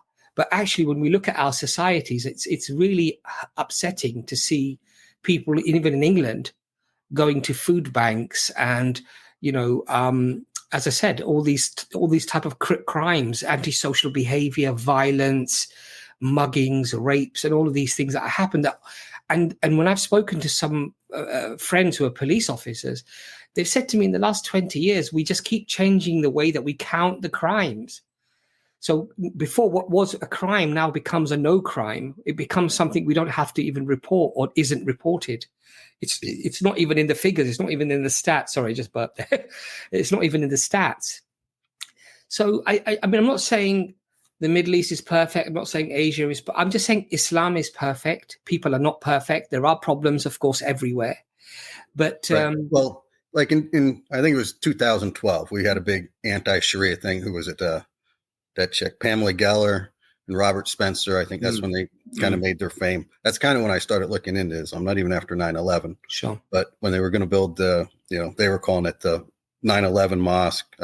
Imam Rolf, I think, was the head of it. Daisy Khan, they were calling it the Cordoban House or the whatever the capital of Spain was under Muslim. But anyways, for instance, there was a case in Virginia where a woman had gone in front of an American judge, a Muslim woman, and she was looking for a restraining order against her husband.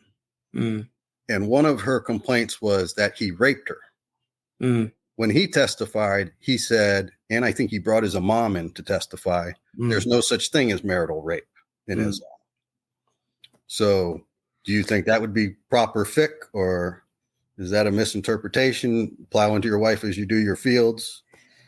Yeah, so these are it's really strange, Michael, because you say you're reading around and then you bring these really strange examples. Well, that's because I read a lot. I find the strange stuff. I understand. So this is a problem. So I think it's sort of like I was just waiting for you to get to this point, because I was expecting maybe a question, because the things you're posting in the private chat, I was expecting you to bring one of those ridiculous things up, but you haven't done that. You've gone to something else completely. But sure, but if you're, what I'd like you to do, if that's okay, you're welcome to come, but let's engage on the real important stuff, not these sort of peripheral little digs and jabs that you have. Okay, what do you think is the important stuff? So, well, actually, what are you alive for? Why are you here? Why haven't you topped yourself? Because you're living a life as an atheist without any meaning or at all, in an ultimate sense of the meaning of life or any value in anything that you're doing, because you're just a blip in the geological time of the earth, let alone the universe. Well, that's why I value my blip of a time. But this is why? But it's not, whether you're here or not wouldn't make a difference. So the fact that you value it doesn't Islam say God is not made greater by you and He's not made lesser by you? No. Whether you're here or not doesn't make a difference to you. Right. Well, if I'm not here, I won't know I'm not. Yeah, it doesn't make a difference. And ultimately, in the reality of things, it doesn't make a difference. So the questions to deal with, rather than sort of, because it's sort of like this is polemic by the back door. You and I think last time something similar happened. The conversation is nice, it's very interesting, and then you bring something really strange. And you know what it is, Michael? I think you're really well read, and I actually congratulate you for that, because I think there are a lot of people who come on and they just want to have a dig, and they've actually not really learned anything or read anything. And I think you obviously have, But Michael, one thing I would say to you just about what you said, and I don't want people to feel like we're dodging the question as well, right? The Prophet, peace be upon him, said, "The best of you men are those who are best to your women." The Prophet forbade striking a woman on her face, slapping her face. The Prophet forbade causing her harm. The Prophet forbade causing her pain. The Prophet forbade anything that would leave a mark on your wife. These are explicit teachings of the Prophet Muhammad, peace be upon him. So I think it seems reasonable to assume, Michael, that rape is something that is far greater and exceeds all of those prohibit things that are prohibited. And so that's why I think it's a really, let's say, for that individual to say that there's no such thing as, this type of great injustice on your wife is something that is somehow permitted and allowed. But I'm not allowed to strike her face. I'm not allowed to cause her pain. I'm not allowed to even mark her. So how do you, God forbid, how do you rape somebody without doing any of those things? Clearly, I mean, it's very clear, you see. Right. Well, isn't there a hadith that says a woman will be cursed until dawn by the angels? Yeah, but that doesn't mean you're allowed to rape her. That's the point. Well, I think that's where they're kind of getting it from. Because Michael, you know what it is, Michael. Look, we have to be very. Just 1 second, Abbas. So no, but I want to just quickly before you go, because we've got somebody waiting with a Dawah question, and it might be so. Okay. That's not where they get it from, because it doesn't say that. That's where you're getting it from. Okay, where do they get it from? This is the point. It's not there, and this is that you're bringing this thing up. You're bringing this thing up, and you're trying to find a way of trying to fit it in. Ultimately, if there's no God, then these laws don't matter. And there's no laws that matter. They do. Why do they matter? Why does it matter? Because we want to create a society where why do you want to create a society that's harmonious for my own benefit and those around me? No, but if I've got all the power in the world, I'm the ruler. I can do whatever I want to whoever I want. No one can touch me. I've got all the power, like America is doing around the world with the 750 bases we were talking about earlier, just all around the strategic places where all of the natural resources are. Can do what your democratic government. You want to take your natural resources? We'll just overthrow you. No problem. Done. I can do what I like. No one can touch me. What is the motivation for me to want to bring about a society where my power is curtailed? Tell me. Well, that's true. The powerful often don't want to curtail their power. But I'm not the powerful. No, but that's the different thing. How are you? This is the point. This is the whole point. How are you going to curtail? How are you going to convince the powerful to curtail themselves and give other people rights that will affect them? How are you going to do that? Because jungle rule, right? Survival of the fittest. Yeah, what's the that's the issue? way it often happens, unfortunately. But no, but I'm not asking you about that. I'm not asking you about the way it often happens. I'm asking you to give me a rationale on why and how you would just change this person's mind. What are you going to do? I'm confused as to whose mind I'm trying to change. The rulers? The powerful one who can do whatever they want to do without any harm to themselves. Yeah, if I may not be able to do that. If I want to invade your country and take all of your oil, I can do that, no problem. No one's going to touch me. Okay. If I want to imprison everyone, and instead of take all these prisoners of war, but actually I don't want to let the legal system affect me. I'll just call it detainees or whatever, and I'll just languish them somewhere in a place for decades. That's very difficult. No one can touch me. I can do what I like. Tell me how you're going to. What's the basis upon which you're going to? What's the basis on which you're going to convince these individuals, whether that's an individual who runs or whether it's a state, however, that they shouldn't be behaving this way? How are you going to do that? Because ultimately, if there's no God, and you're here, you're a part of an evolutionary process that's accidental, and however things have gone, then what is the point of? Because you make these claims from yourself about we need a wonderful system. Why? There's no reason for it. Why do you need it? Well, you're oscillating between the reason for it and how am I going to do it. Both. The reason should be self-evident. Michael, the pertinent. I'm trying to answer your question. No, but Michael, the pertinent. You guys keep talking over me. Michael, the pertinent point here is anything that you may come up with as a contention or a recommendation is going to be at best subjective, completely reliant upon your nurture in your country, or obviously where you are in the States, and perhaps some nurture, right? The point is, how can you or any group of people bring about change and direction with certainty, other than there being a means of acquiring information or teachings that come from an absolute source? Because otherwise everything else is completely subjective. Your culture and your nation might say X, another nation may say Y, another nation may say Z, and nobody has the higher moral ground other than claiming that it just feels better or it seems to have a better outcome. But they could argue that their outcome is different to yours and it's, in their view, better than yours. So the point is, Michael, that the only way you can move to some form of objective truth when it comes to how people should act, behave, and interact with one another, and what is deemed to be truly fair and reasonable, is if that's coming from an absolute source, which makes no mistakes, makes no errors, which would have to be the supreme being, i.e. God Almighty. Michael, what it is, I'm not trying to cut the conversation short, but we were going to finish at 11:30. And we've already exceeded by 7 minutes. There's another 2, I think, Muslims waiting, and this was supposed to be a Muslim stream. You're more than welcome to come again. I would just, I mean, look, you're clearly on a journey.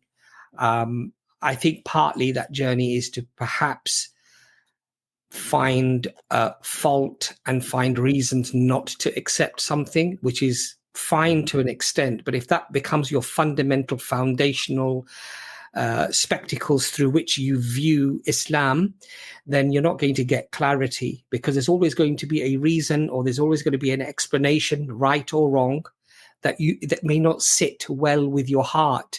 But Imran's conversation with you actually goes right to the foundation, the core. Because if that is correct, i.e. God exists, the Quran is from God, then clearly the teachings, regardless of how they sit on your heart, whether you find them acceptable or unacceptable, by default, those teachings have to be true. And it's those fundamental foundational concepts that need to be analyzed, rather than what Imran is explaining to you, the periphery of things that don't affect the foundational concepts and core beliefs. And it's those things that need to be looked at first, Michael. So look, I mean, by all means, come on to the next show. We have open forum, I think, and other shows that are coming up. And you're more than welcome, if you can, set a reminder and come on early, because our conversation with you is always interesting. Maybe we can talk again in the future, Michael. All right, sounds good. All the Thank you, best. gentlemen. Okay, then. Bye-bye then. Okay, so Imran, it's 39 minutes past. So the two brothers have been waiting. very quickly. Tufal, if you could put your camera on. Before you go on. So it's really important to understand. So this is probably good to our conversation anyway. In a sense, we have to understand that ultimately what we want to do is we want to get to the point of the discussion where it goes to this. Now, you may find some people are very, argumentative, or they come with an agenda and they have other ideas behind it. It's probably useful to try and be aware of that. The issue that the gentleman brought up about marital rape, this is an issue of categorization. So what do I mean by that? This is an issue. So is it a good thing or a bad thing to harm your wife in a way, in that way? It's bad. There's no doubt about it. You can just go and look at any scholarly writing. How is it categorized? There's a different thing. That's a different thing entirely. Why? Because there's an issue of consent, and that consent is it's implicit within the marriage contract. So there's a crime that you can commit, which has a punishment associated with it, which is not categorized in the same way as another crime. It doesn't mean it's okay to do. So that some people, they will bring these statements, and it's very strange. So really, the key point here is, as an atheist, you can't talk about morality, and that's the point that I was making, because you can't. There's no basis for it. It's just arbitrary and made up, and which is why I gave the example of someone who is in a position of power within any society. Why would he give that up? There's no. Why would we even make it about?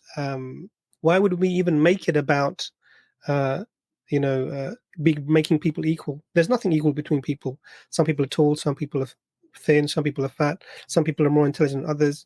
There's no equality on a natural basis between people at all. There is none. That all of these concepts come from outside, which is a religious concept. So I also find it, and I really don't want to judge Michael, because I know he does say a few things that I'm not judging him. I'm just I'm doing. I'm not saying you are, but I know that there are certain comments that people are making.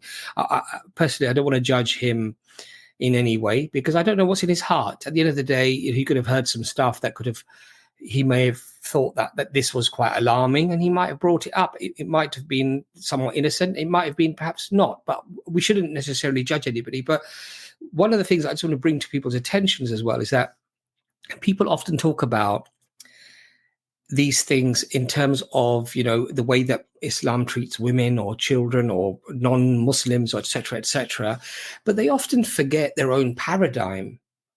And the paradigms that exist today, which, by the way, people are not contesting, people are not restricting, people are not saying are bad and that need curbing.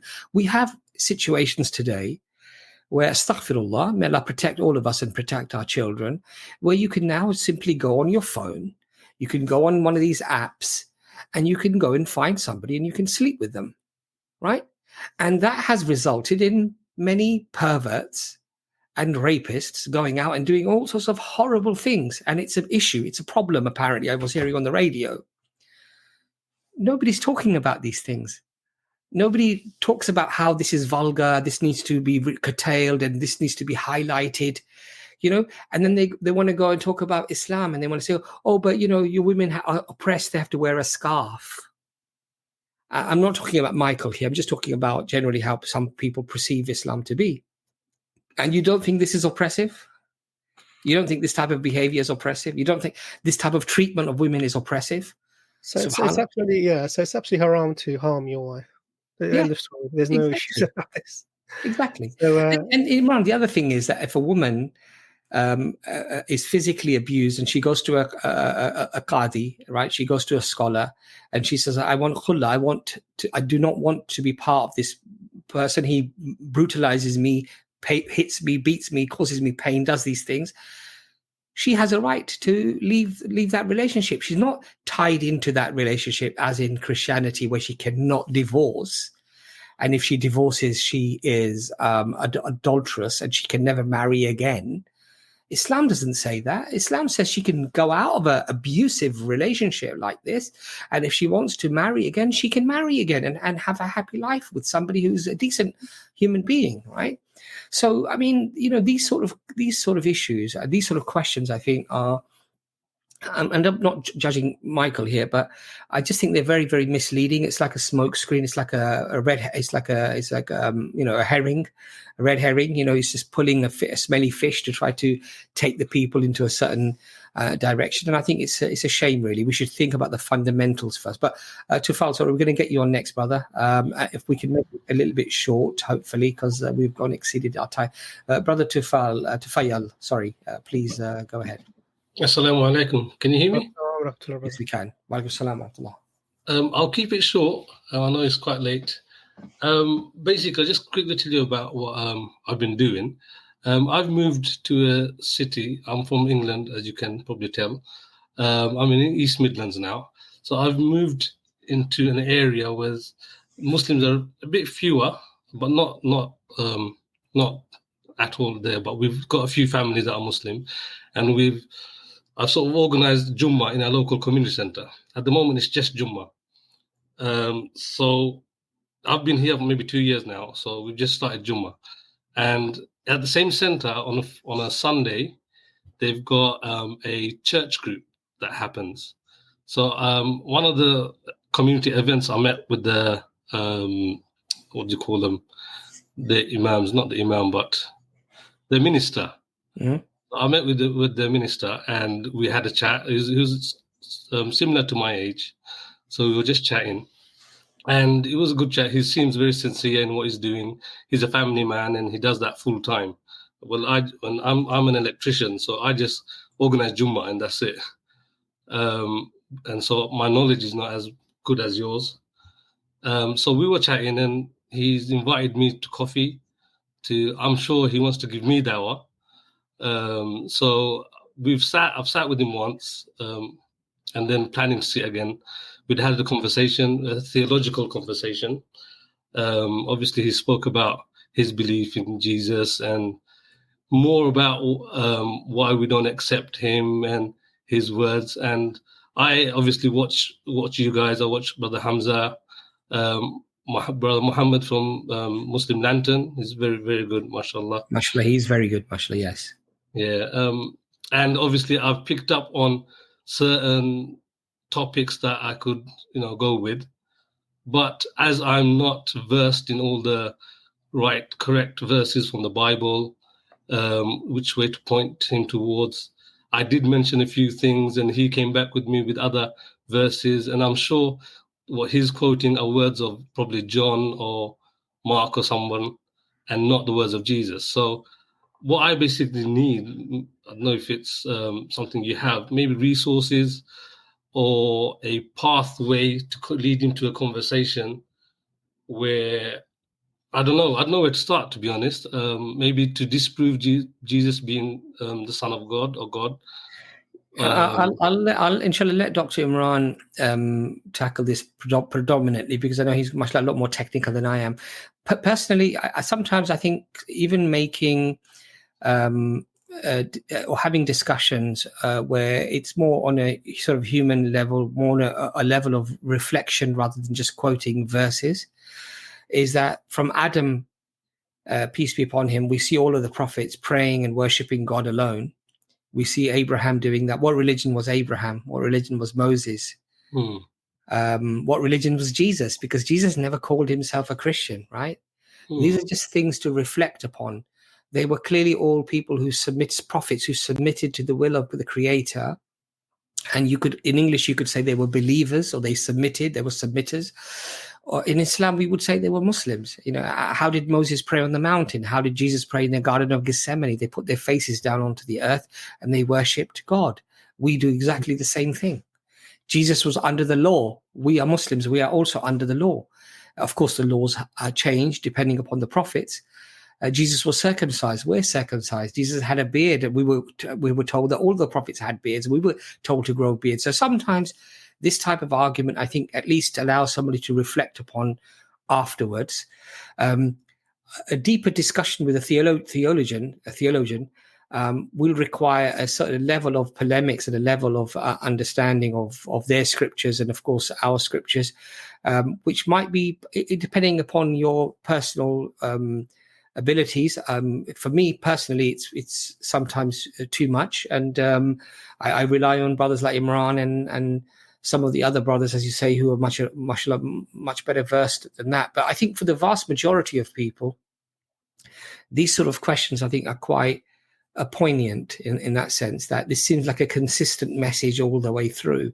Otherwise, Dr. Imran, please, in terms of what else could the brother do and say to... So, brother, you said that you just do the Jummah there, or organize a Jummah there. So how are you meeting him on a Sunday? What happened? I don't meet him on a Sunday. I do meet him on a Friday, because I've taken Fridays off to organize Jummah. I don't run the Jummah, I just organize it. I set the prayer mats out and I do that, then that's it. We've got a khatib who comes in, does the khutbah. But I meet him, I met him before I was setting up, so we met for a coffee. Okay, and does he do this every week? He comes to you? Or? No, I've met him once. We've organized, I think he might be busy during the Christmas period, but he did say we'll meet up again. He's found me a Bible. I said I don't have a copy of the Bible, so it'd be nice to have a look at the Bible and read through it, or just to compare notes or whatever. But he said he texted me. Odd question. What's his ethnicity? He's white English. Okay. It's because there are certain groups of Christians who, depending on where they're from, which have different ways of interacting. That's why I asked this question, in case people are asking. Okay. So maybe we can invite him onto our show. Yeah. Well, I've given him all the YouTube channels. EFDawah, Brother Muhammad Muslim Lantern. The Dawah channels I've introduced him to. Yeah. So I think. So one of the things EFDawah, we started off actually, our origin was we were in local churches, in conversations or debates organized debates with the pastors. That's where we started off as. So I think, and we've invited actually one of the pastors on in a previous debate here we had on forgiveness and these sorts of things. So I think that probably what I would suggest is the most fundamental thing, probably the most important thing, and probably the easiest thing to defend is just Tawheed. Mm-hmm. So and that's the key message as well. So even if you just discuss the Tawheed of their belief, or the lack of Tawheed of their belief, and the Tawheed in Islam, that's usually enough to put a dent in. And you don't have to really delve too much into what the Bible says or doesn't say. Because really, simple things like, well, you believe Jesus is God. Yeah, okay. Well, how does God die? Explain that to me. God's immortal. And then let them try and fumble with it, because they're never going to explain that to you. Why did God have to die? Is he not able to forgive? These are all, very basic Tawheed related questions. What do you mean by 3 in 1? Why is it the Old Testament God says he's one? The Jews believe in one God and you believe in 3 in 1. Where did the change happen? And those are really, it's a basic thing that you can discuss. And I think if there's any specific, there's probably we can send you some information about some courses if you're interested in this, to go on to sort of try and have a way of discussing, because really, ultimately, it's not about getting into a long series of discussions with this individual. You want to invite them to Islam by introducing them to monotheism, and then bring them along that way, and whilst dealing with their the pagan aspects of their religion, the multi-god persons in one concepts, and blood for forgiveness concepts. These are all pagan concepts. Mm-hmm. And even God manifesting as a human being, these are pagan concepts. So if we can do a combination of those things, so you're getting some training, but also you're dealing with the real fundamentals, just the Tawheed. Just focus on most of my discussions with Christians, particularly when I was initially, were just based on, why do you believe a man is God? And I think also, Dr. Imran, you start with Adam and the narrative, absolutely, and the conversation about, is it just to hold everybody accountable for the sins of, or the mistake or the slip of one person? And I think you explained that very well, where it's not the fall of Adam, but actually it's the forgiveness of Adam that we are taught, and how to repent. I think to fail, it can be a little bit daunting talking to somebody perhaps who's very well versed with the Bible, because unless you know a lot of the verses that they're going to bring up and what they actually perhaps mean in terms of their interpretation, what the scholarly interpretations of those things are, it can be a little bit difficult. But that doesn't mean to say that you can't have the conversation. But can I ask you, sorry, Brother Abbas, which area are you in, if you don't mind? If you don't want to, if you don't have to say, you don't have to say. It's okay. I'm in Leicester. Oh, you're in Leicester. Okay, alhamdulillah. I moved to Leicester from London. So. Yeah, because you got a London accent. I thought maybe you were close by. We could everyone here says that. We could turn up on a Friday and have a conversation with you. Yeah, that would be nice. But yeah, I mean, Leicester. We could do a Jummah there and then happen to have the conversation. I think that would be. But alhamdulillah, I think so. Contact us, brother. We'll put our email up, and then what we'll do is we'll get you onto a really good sort of dawah course. We went on a few of them initially when we were learning, when we were very much in the beginning.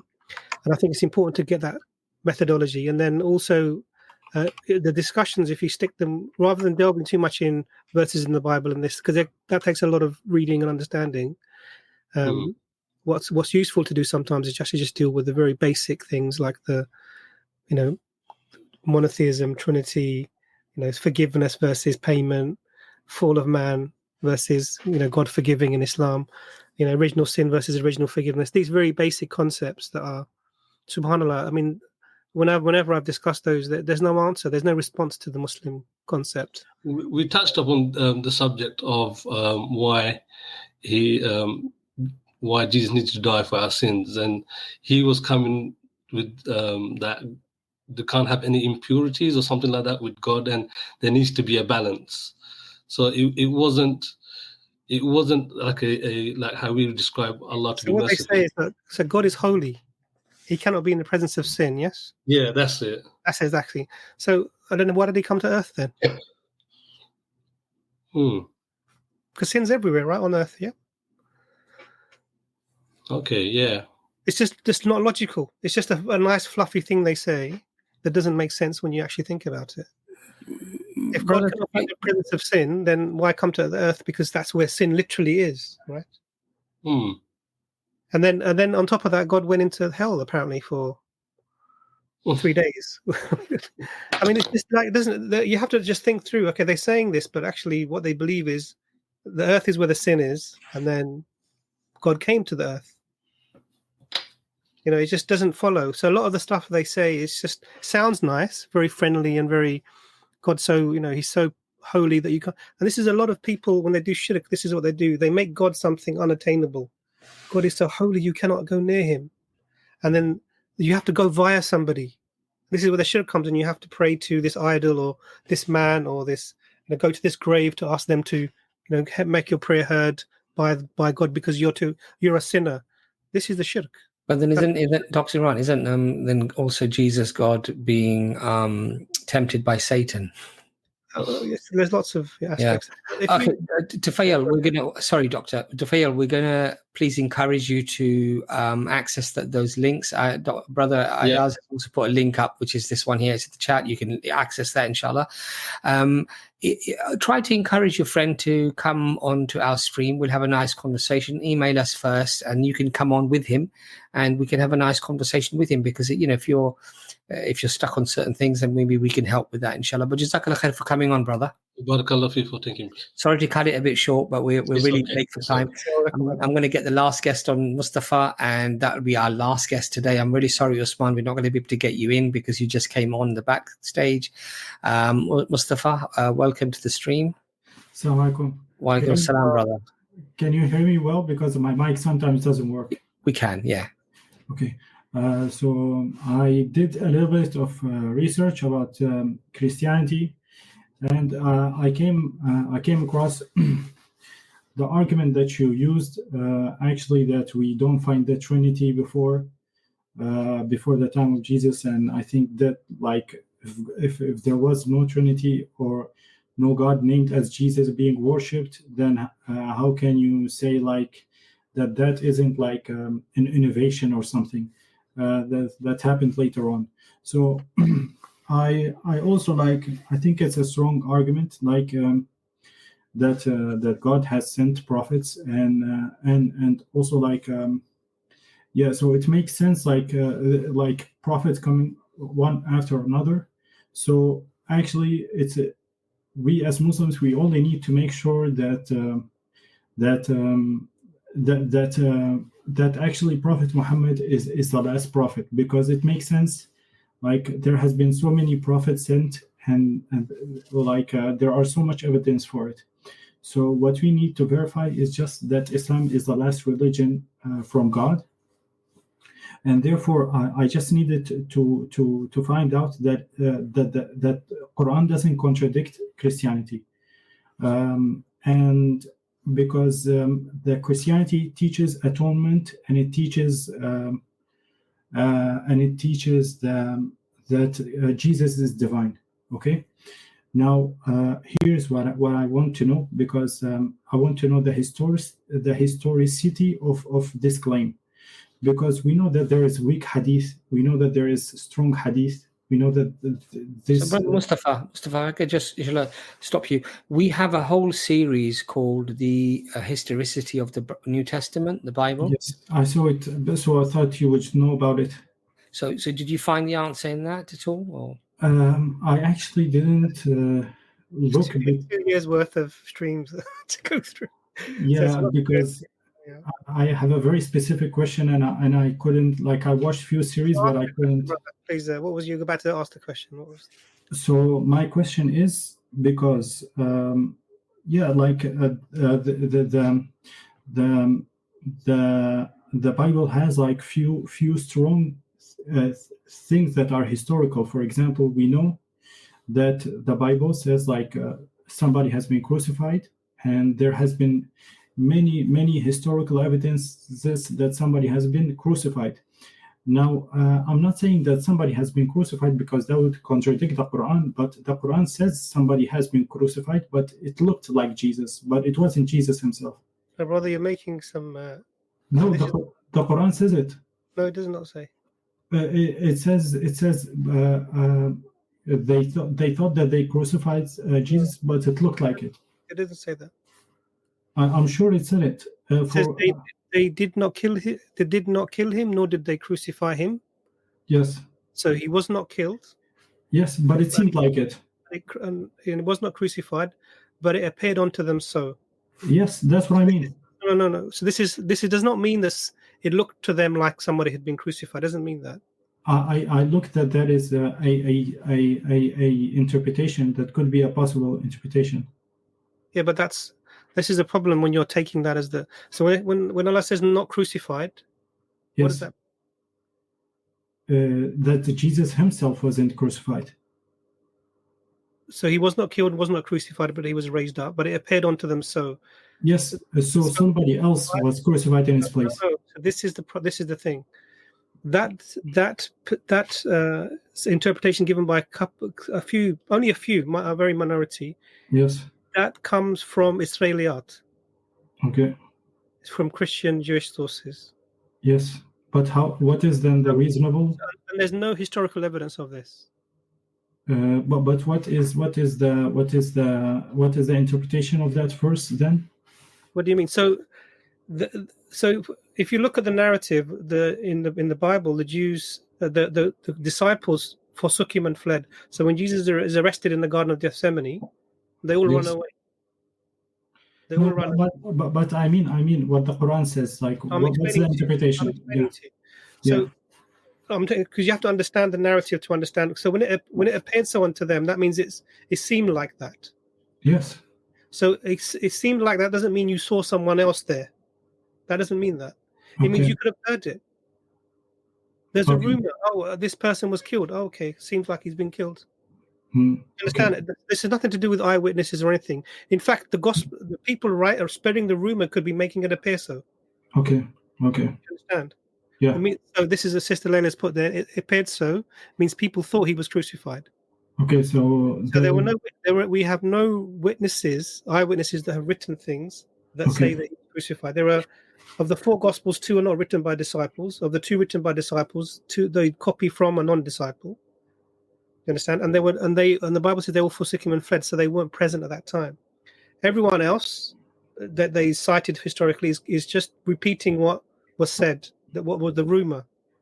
Okay, but my point is like the Bible. I would say that don't buy this. Don't put yourself in this position to start with. Yeah, I'm just saying like New Testament has it has a few like historical facts that we can verify. Like some of what it says is true. Because this is how God also established proof against people in the past days, is by giving them like historical evidences that they could verify and they could check if this is a prophet or not. So I just want to make sure like the teaching of atonement, because we know like if a hadith is mutawatir, then it's like historically strong.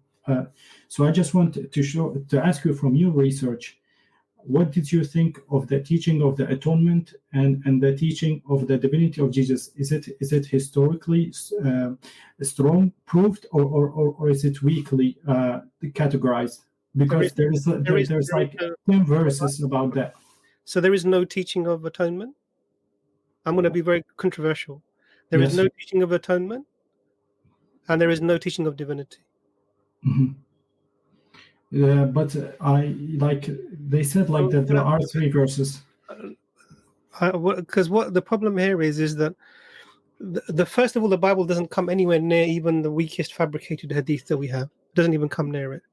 Yes. So you can't even. I don't know how you can say this is mutawatir. It's not mutawatir. Do you understand? Yes. The problem is you're putting yourself in a position that you don't need to be in, and then you're struggling.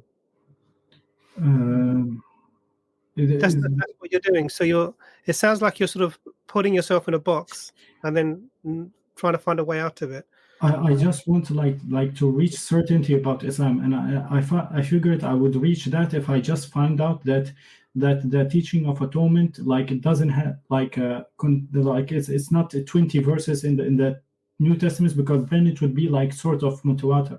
So I just want to make like from your research. Anything in the Bible is not mutawatir at all. Okay. You can't validate. You don't even have this. We don't even have the name of any individual who's written anything for the Bible. Okay.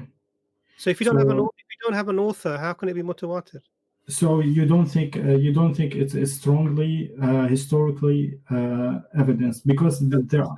So I tell you what you can do. Right in the first part of the historicity streams. Yes. We did the historicity stream on the crucifixion. Okay. The historicity of the crucifixion. Okay.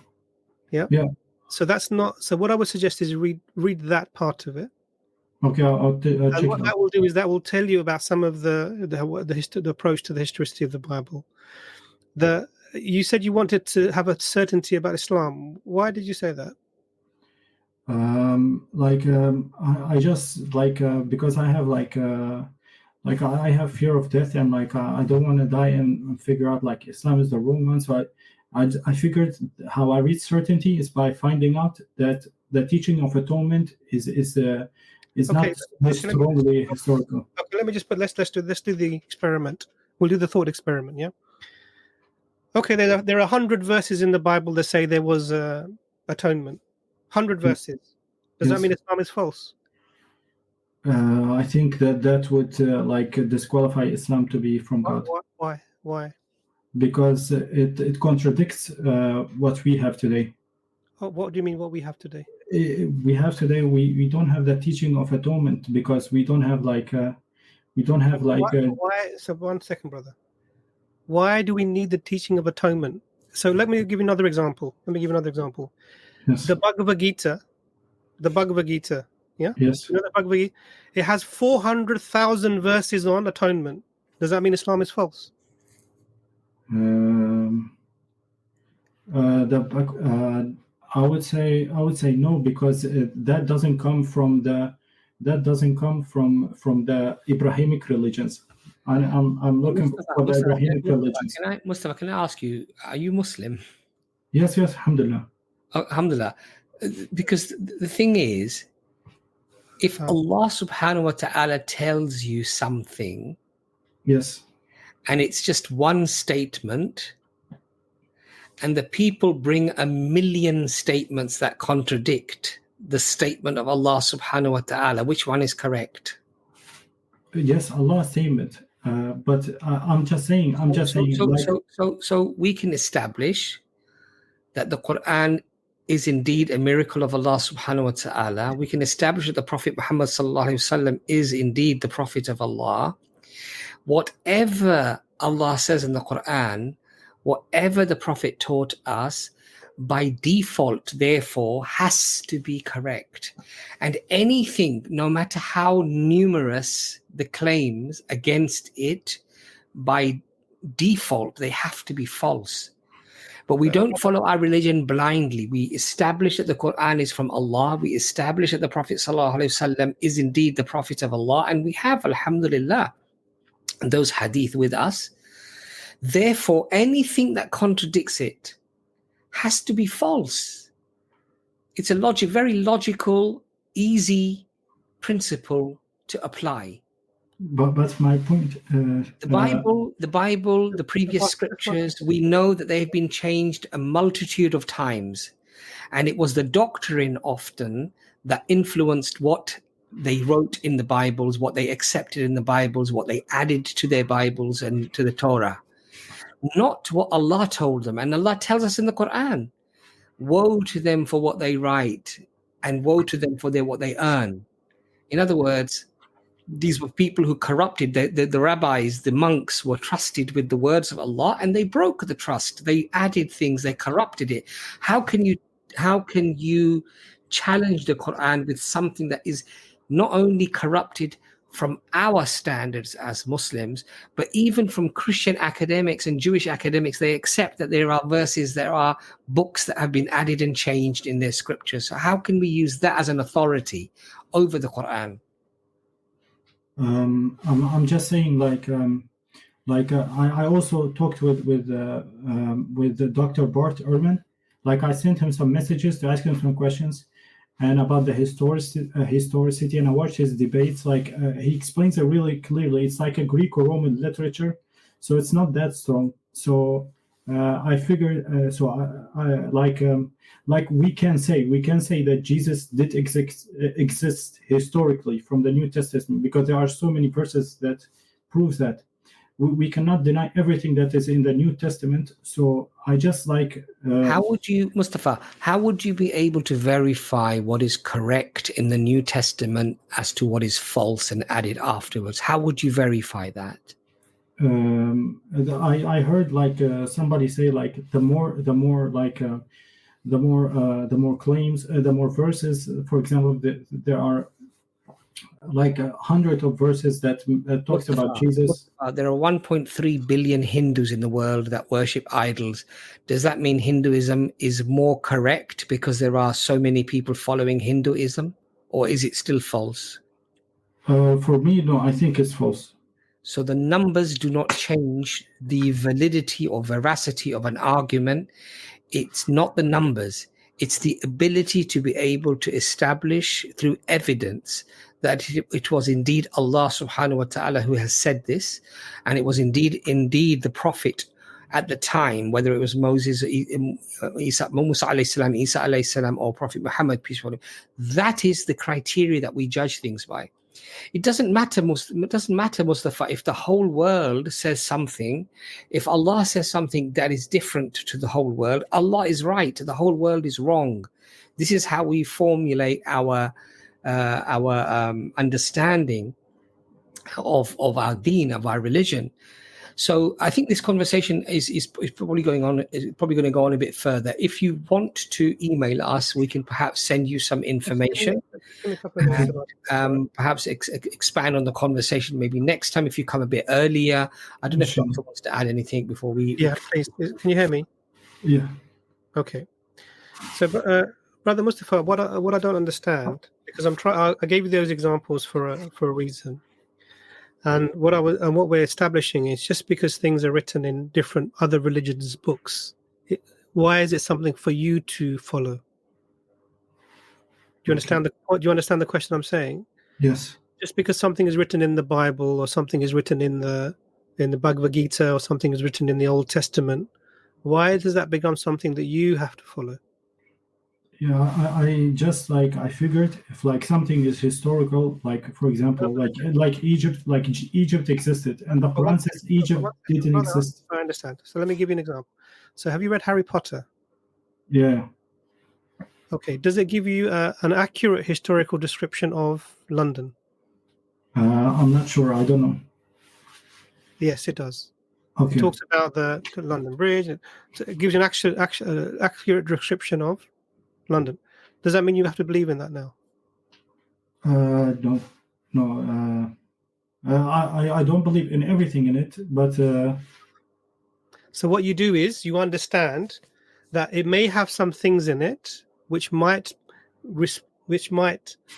coincide with the descriptions of things like Egypt existing. So if you have a book that says Egypt exists, it doesn't mean that everything in the book is true. No, right? That's right. Okay, so this is the problem, brother.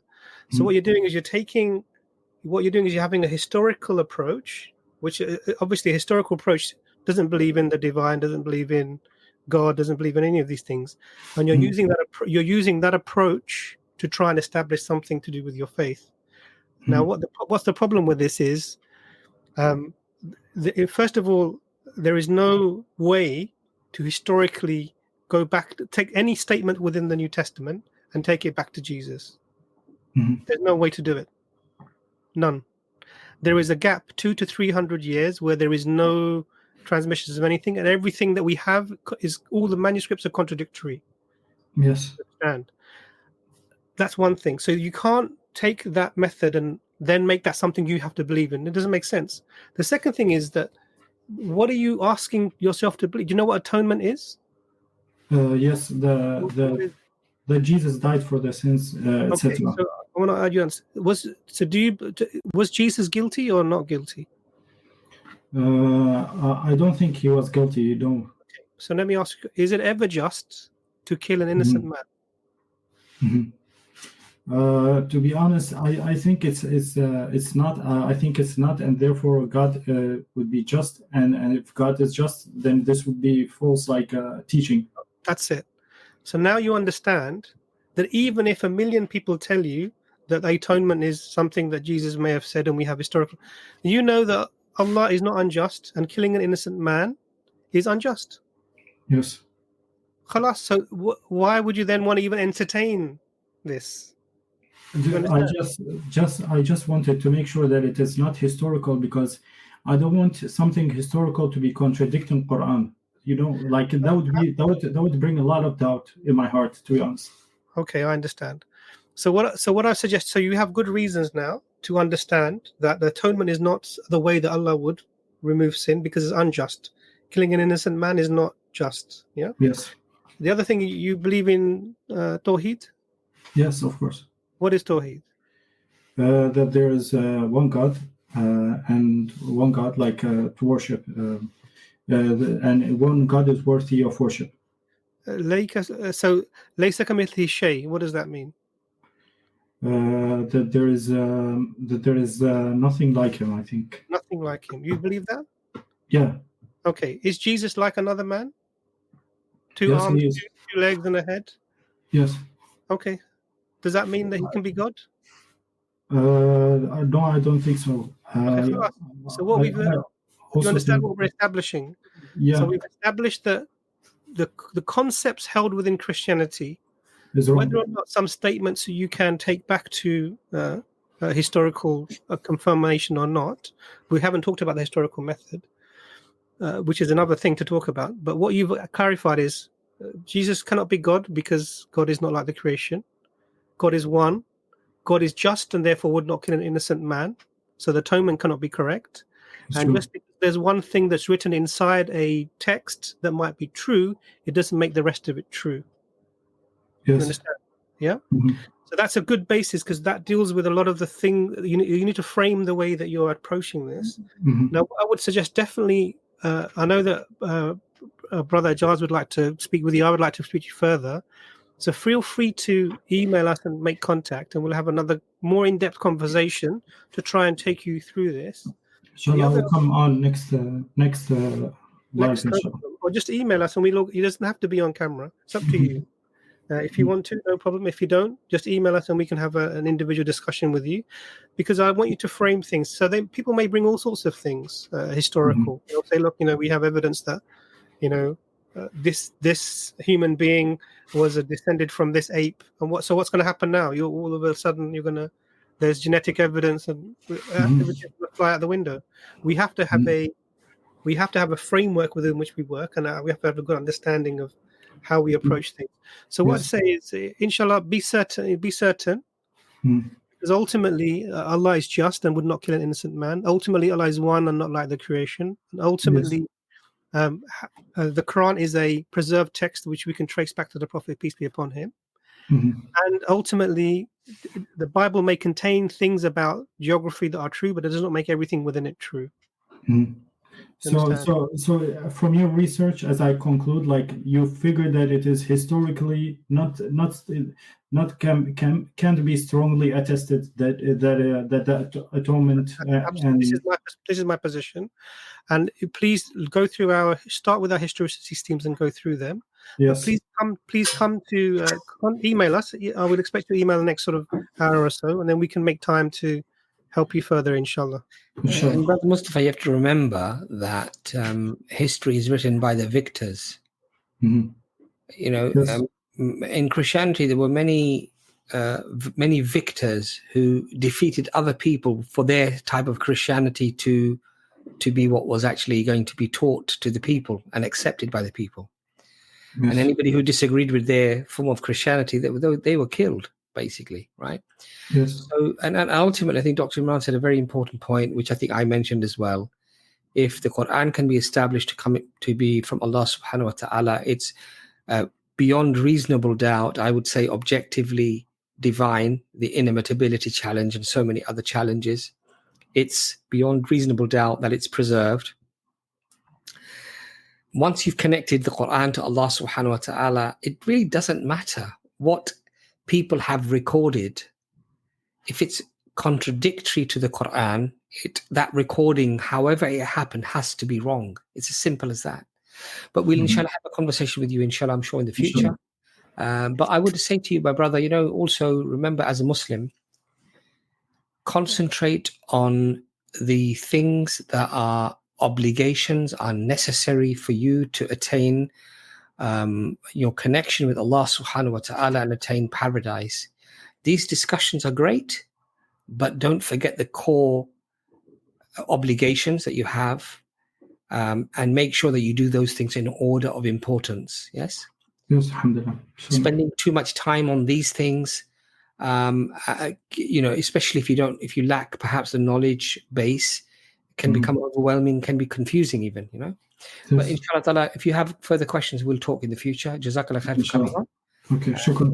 Speak to you soon. Okay, shukran. Assalamu alaikum. Okay, so all of those people who are making fun of me that I need to go to bed, actually, I'm not going to go to bed for another hour or so, maybe even longer. I was actually concerned more for Dr. Imran, who said to me at the beginning of the stream, please, we have to finish at 11:30. Sorry, my apologies. We had to speak to his brother earlier. I said, not a problem, doctor. You're in good hands. You can trust me. The stream will not go beyond 11:30 today, and it's 12:23. So basically, that was the reason. It's not because I want to jump into bed, or I know I'm 55. I turned 55 a couple of weeks ago. Thank you for all the birthday presents that I didn't receive. But that doesn't mean that I'm past it, and it doesn't mean that I need to jump into bed at midnight or anything, or turn into a pumpkin or whatever else happens. Dr. Imran, alhamdulillah, I thought it was a good stream today. Mashallah, we had some lovely guests on. What last words of pearls and wisdom would you like to shower on us before we go? Alhamdulillah, Jazakallah khair for all the brothers and sisters that came on, and we really appreciate your questions, and hopefully inshallah that was useful for you all the mods that are working in the background, and brother Anis and Ayaz who are doing some great work that is not always seen. Jazakallah khair to you all. Brother Abbas, always alhamdulillah, pleasure being with you. Beautiful company, beautiful advice. We always learn a lot from you. Ultimately, everything good is from Allah, and anything bad is from ourselves. May Allah forgive our shortcomings. Assalamu alaikum. Please remember our brothers and sisters all over the world, especially in Palestine. May Allah relieve them from their worries and their problems and their abuse that they're going through, inshallah. And alhamdulillah, the people who've had their shahada, they're already in paradise, alhamdulillah. Assalamu alaikum wa rahmatullahi wa barakatuh. Wa alaikum assalam wa rahmatullahi wa barakatuh.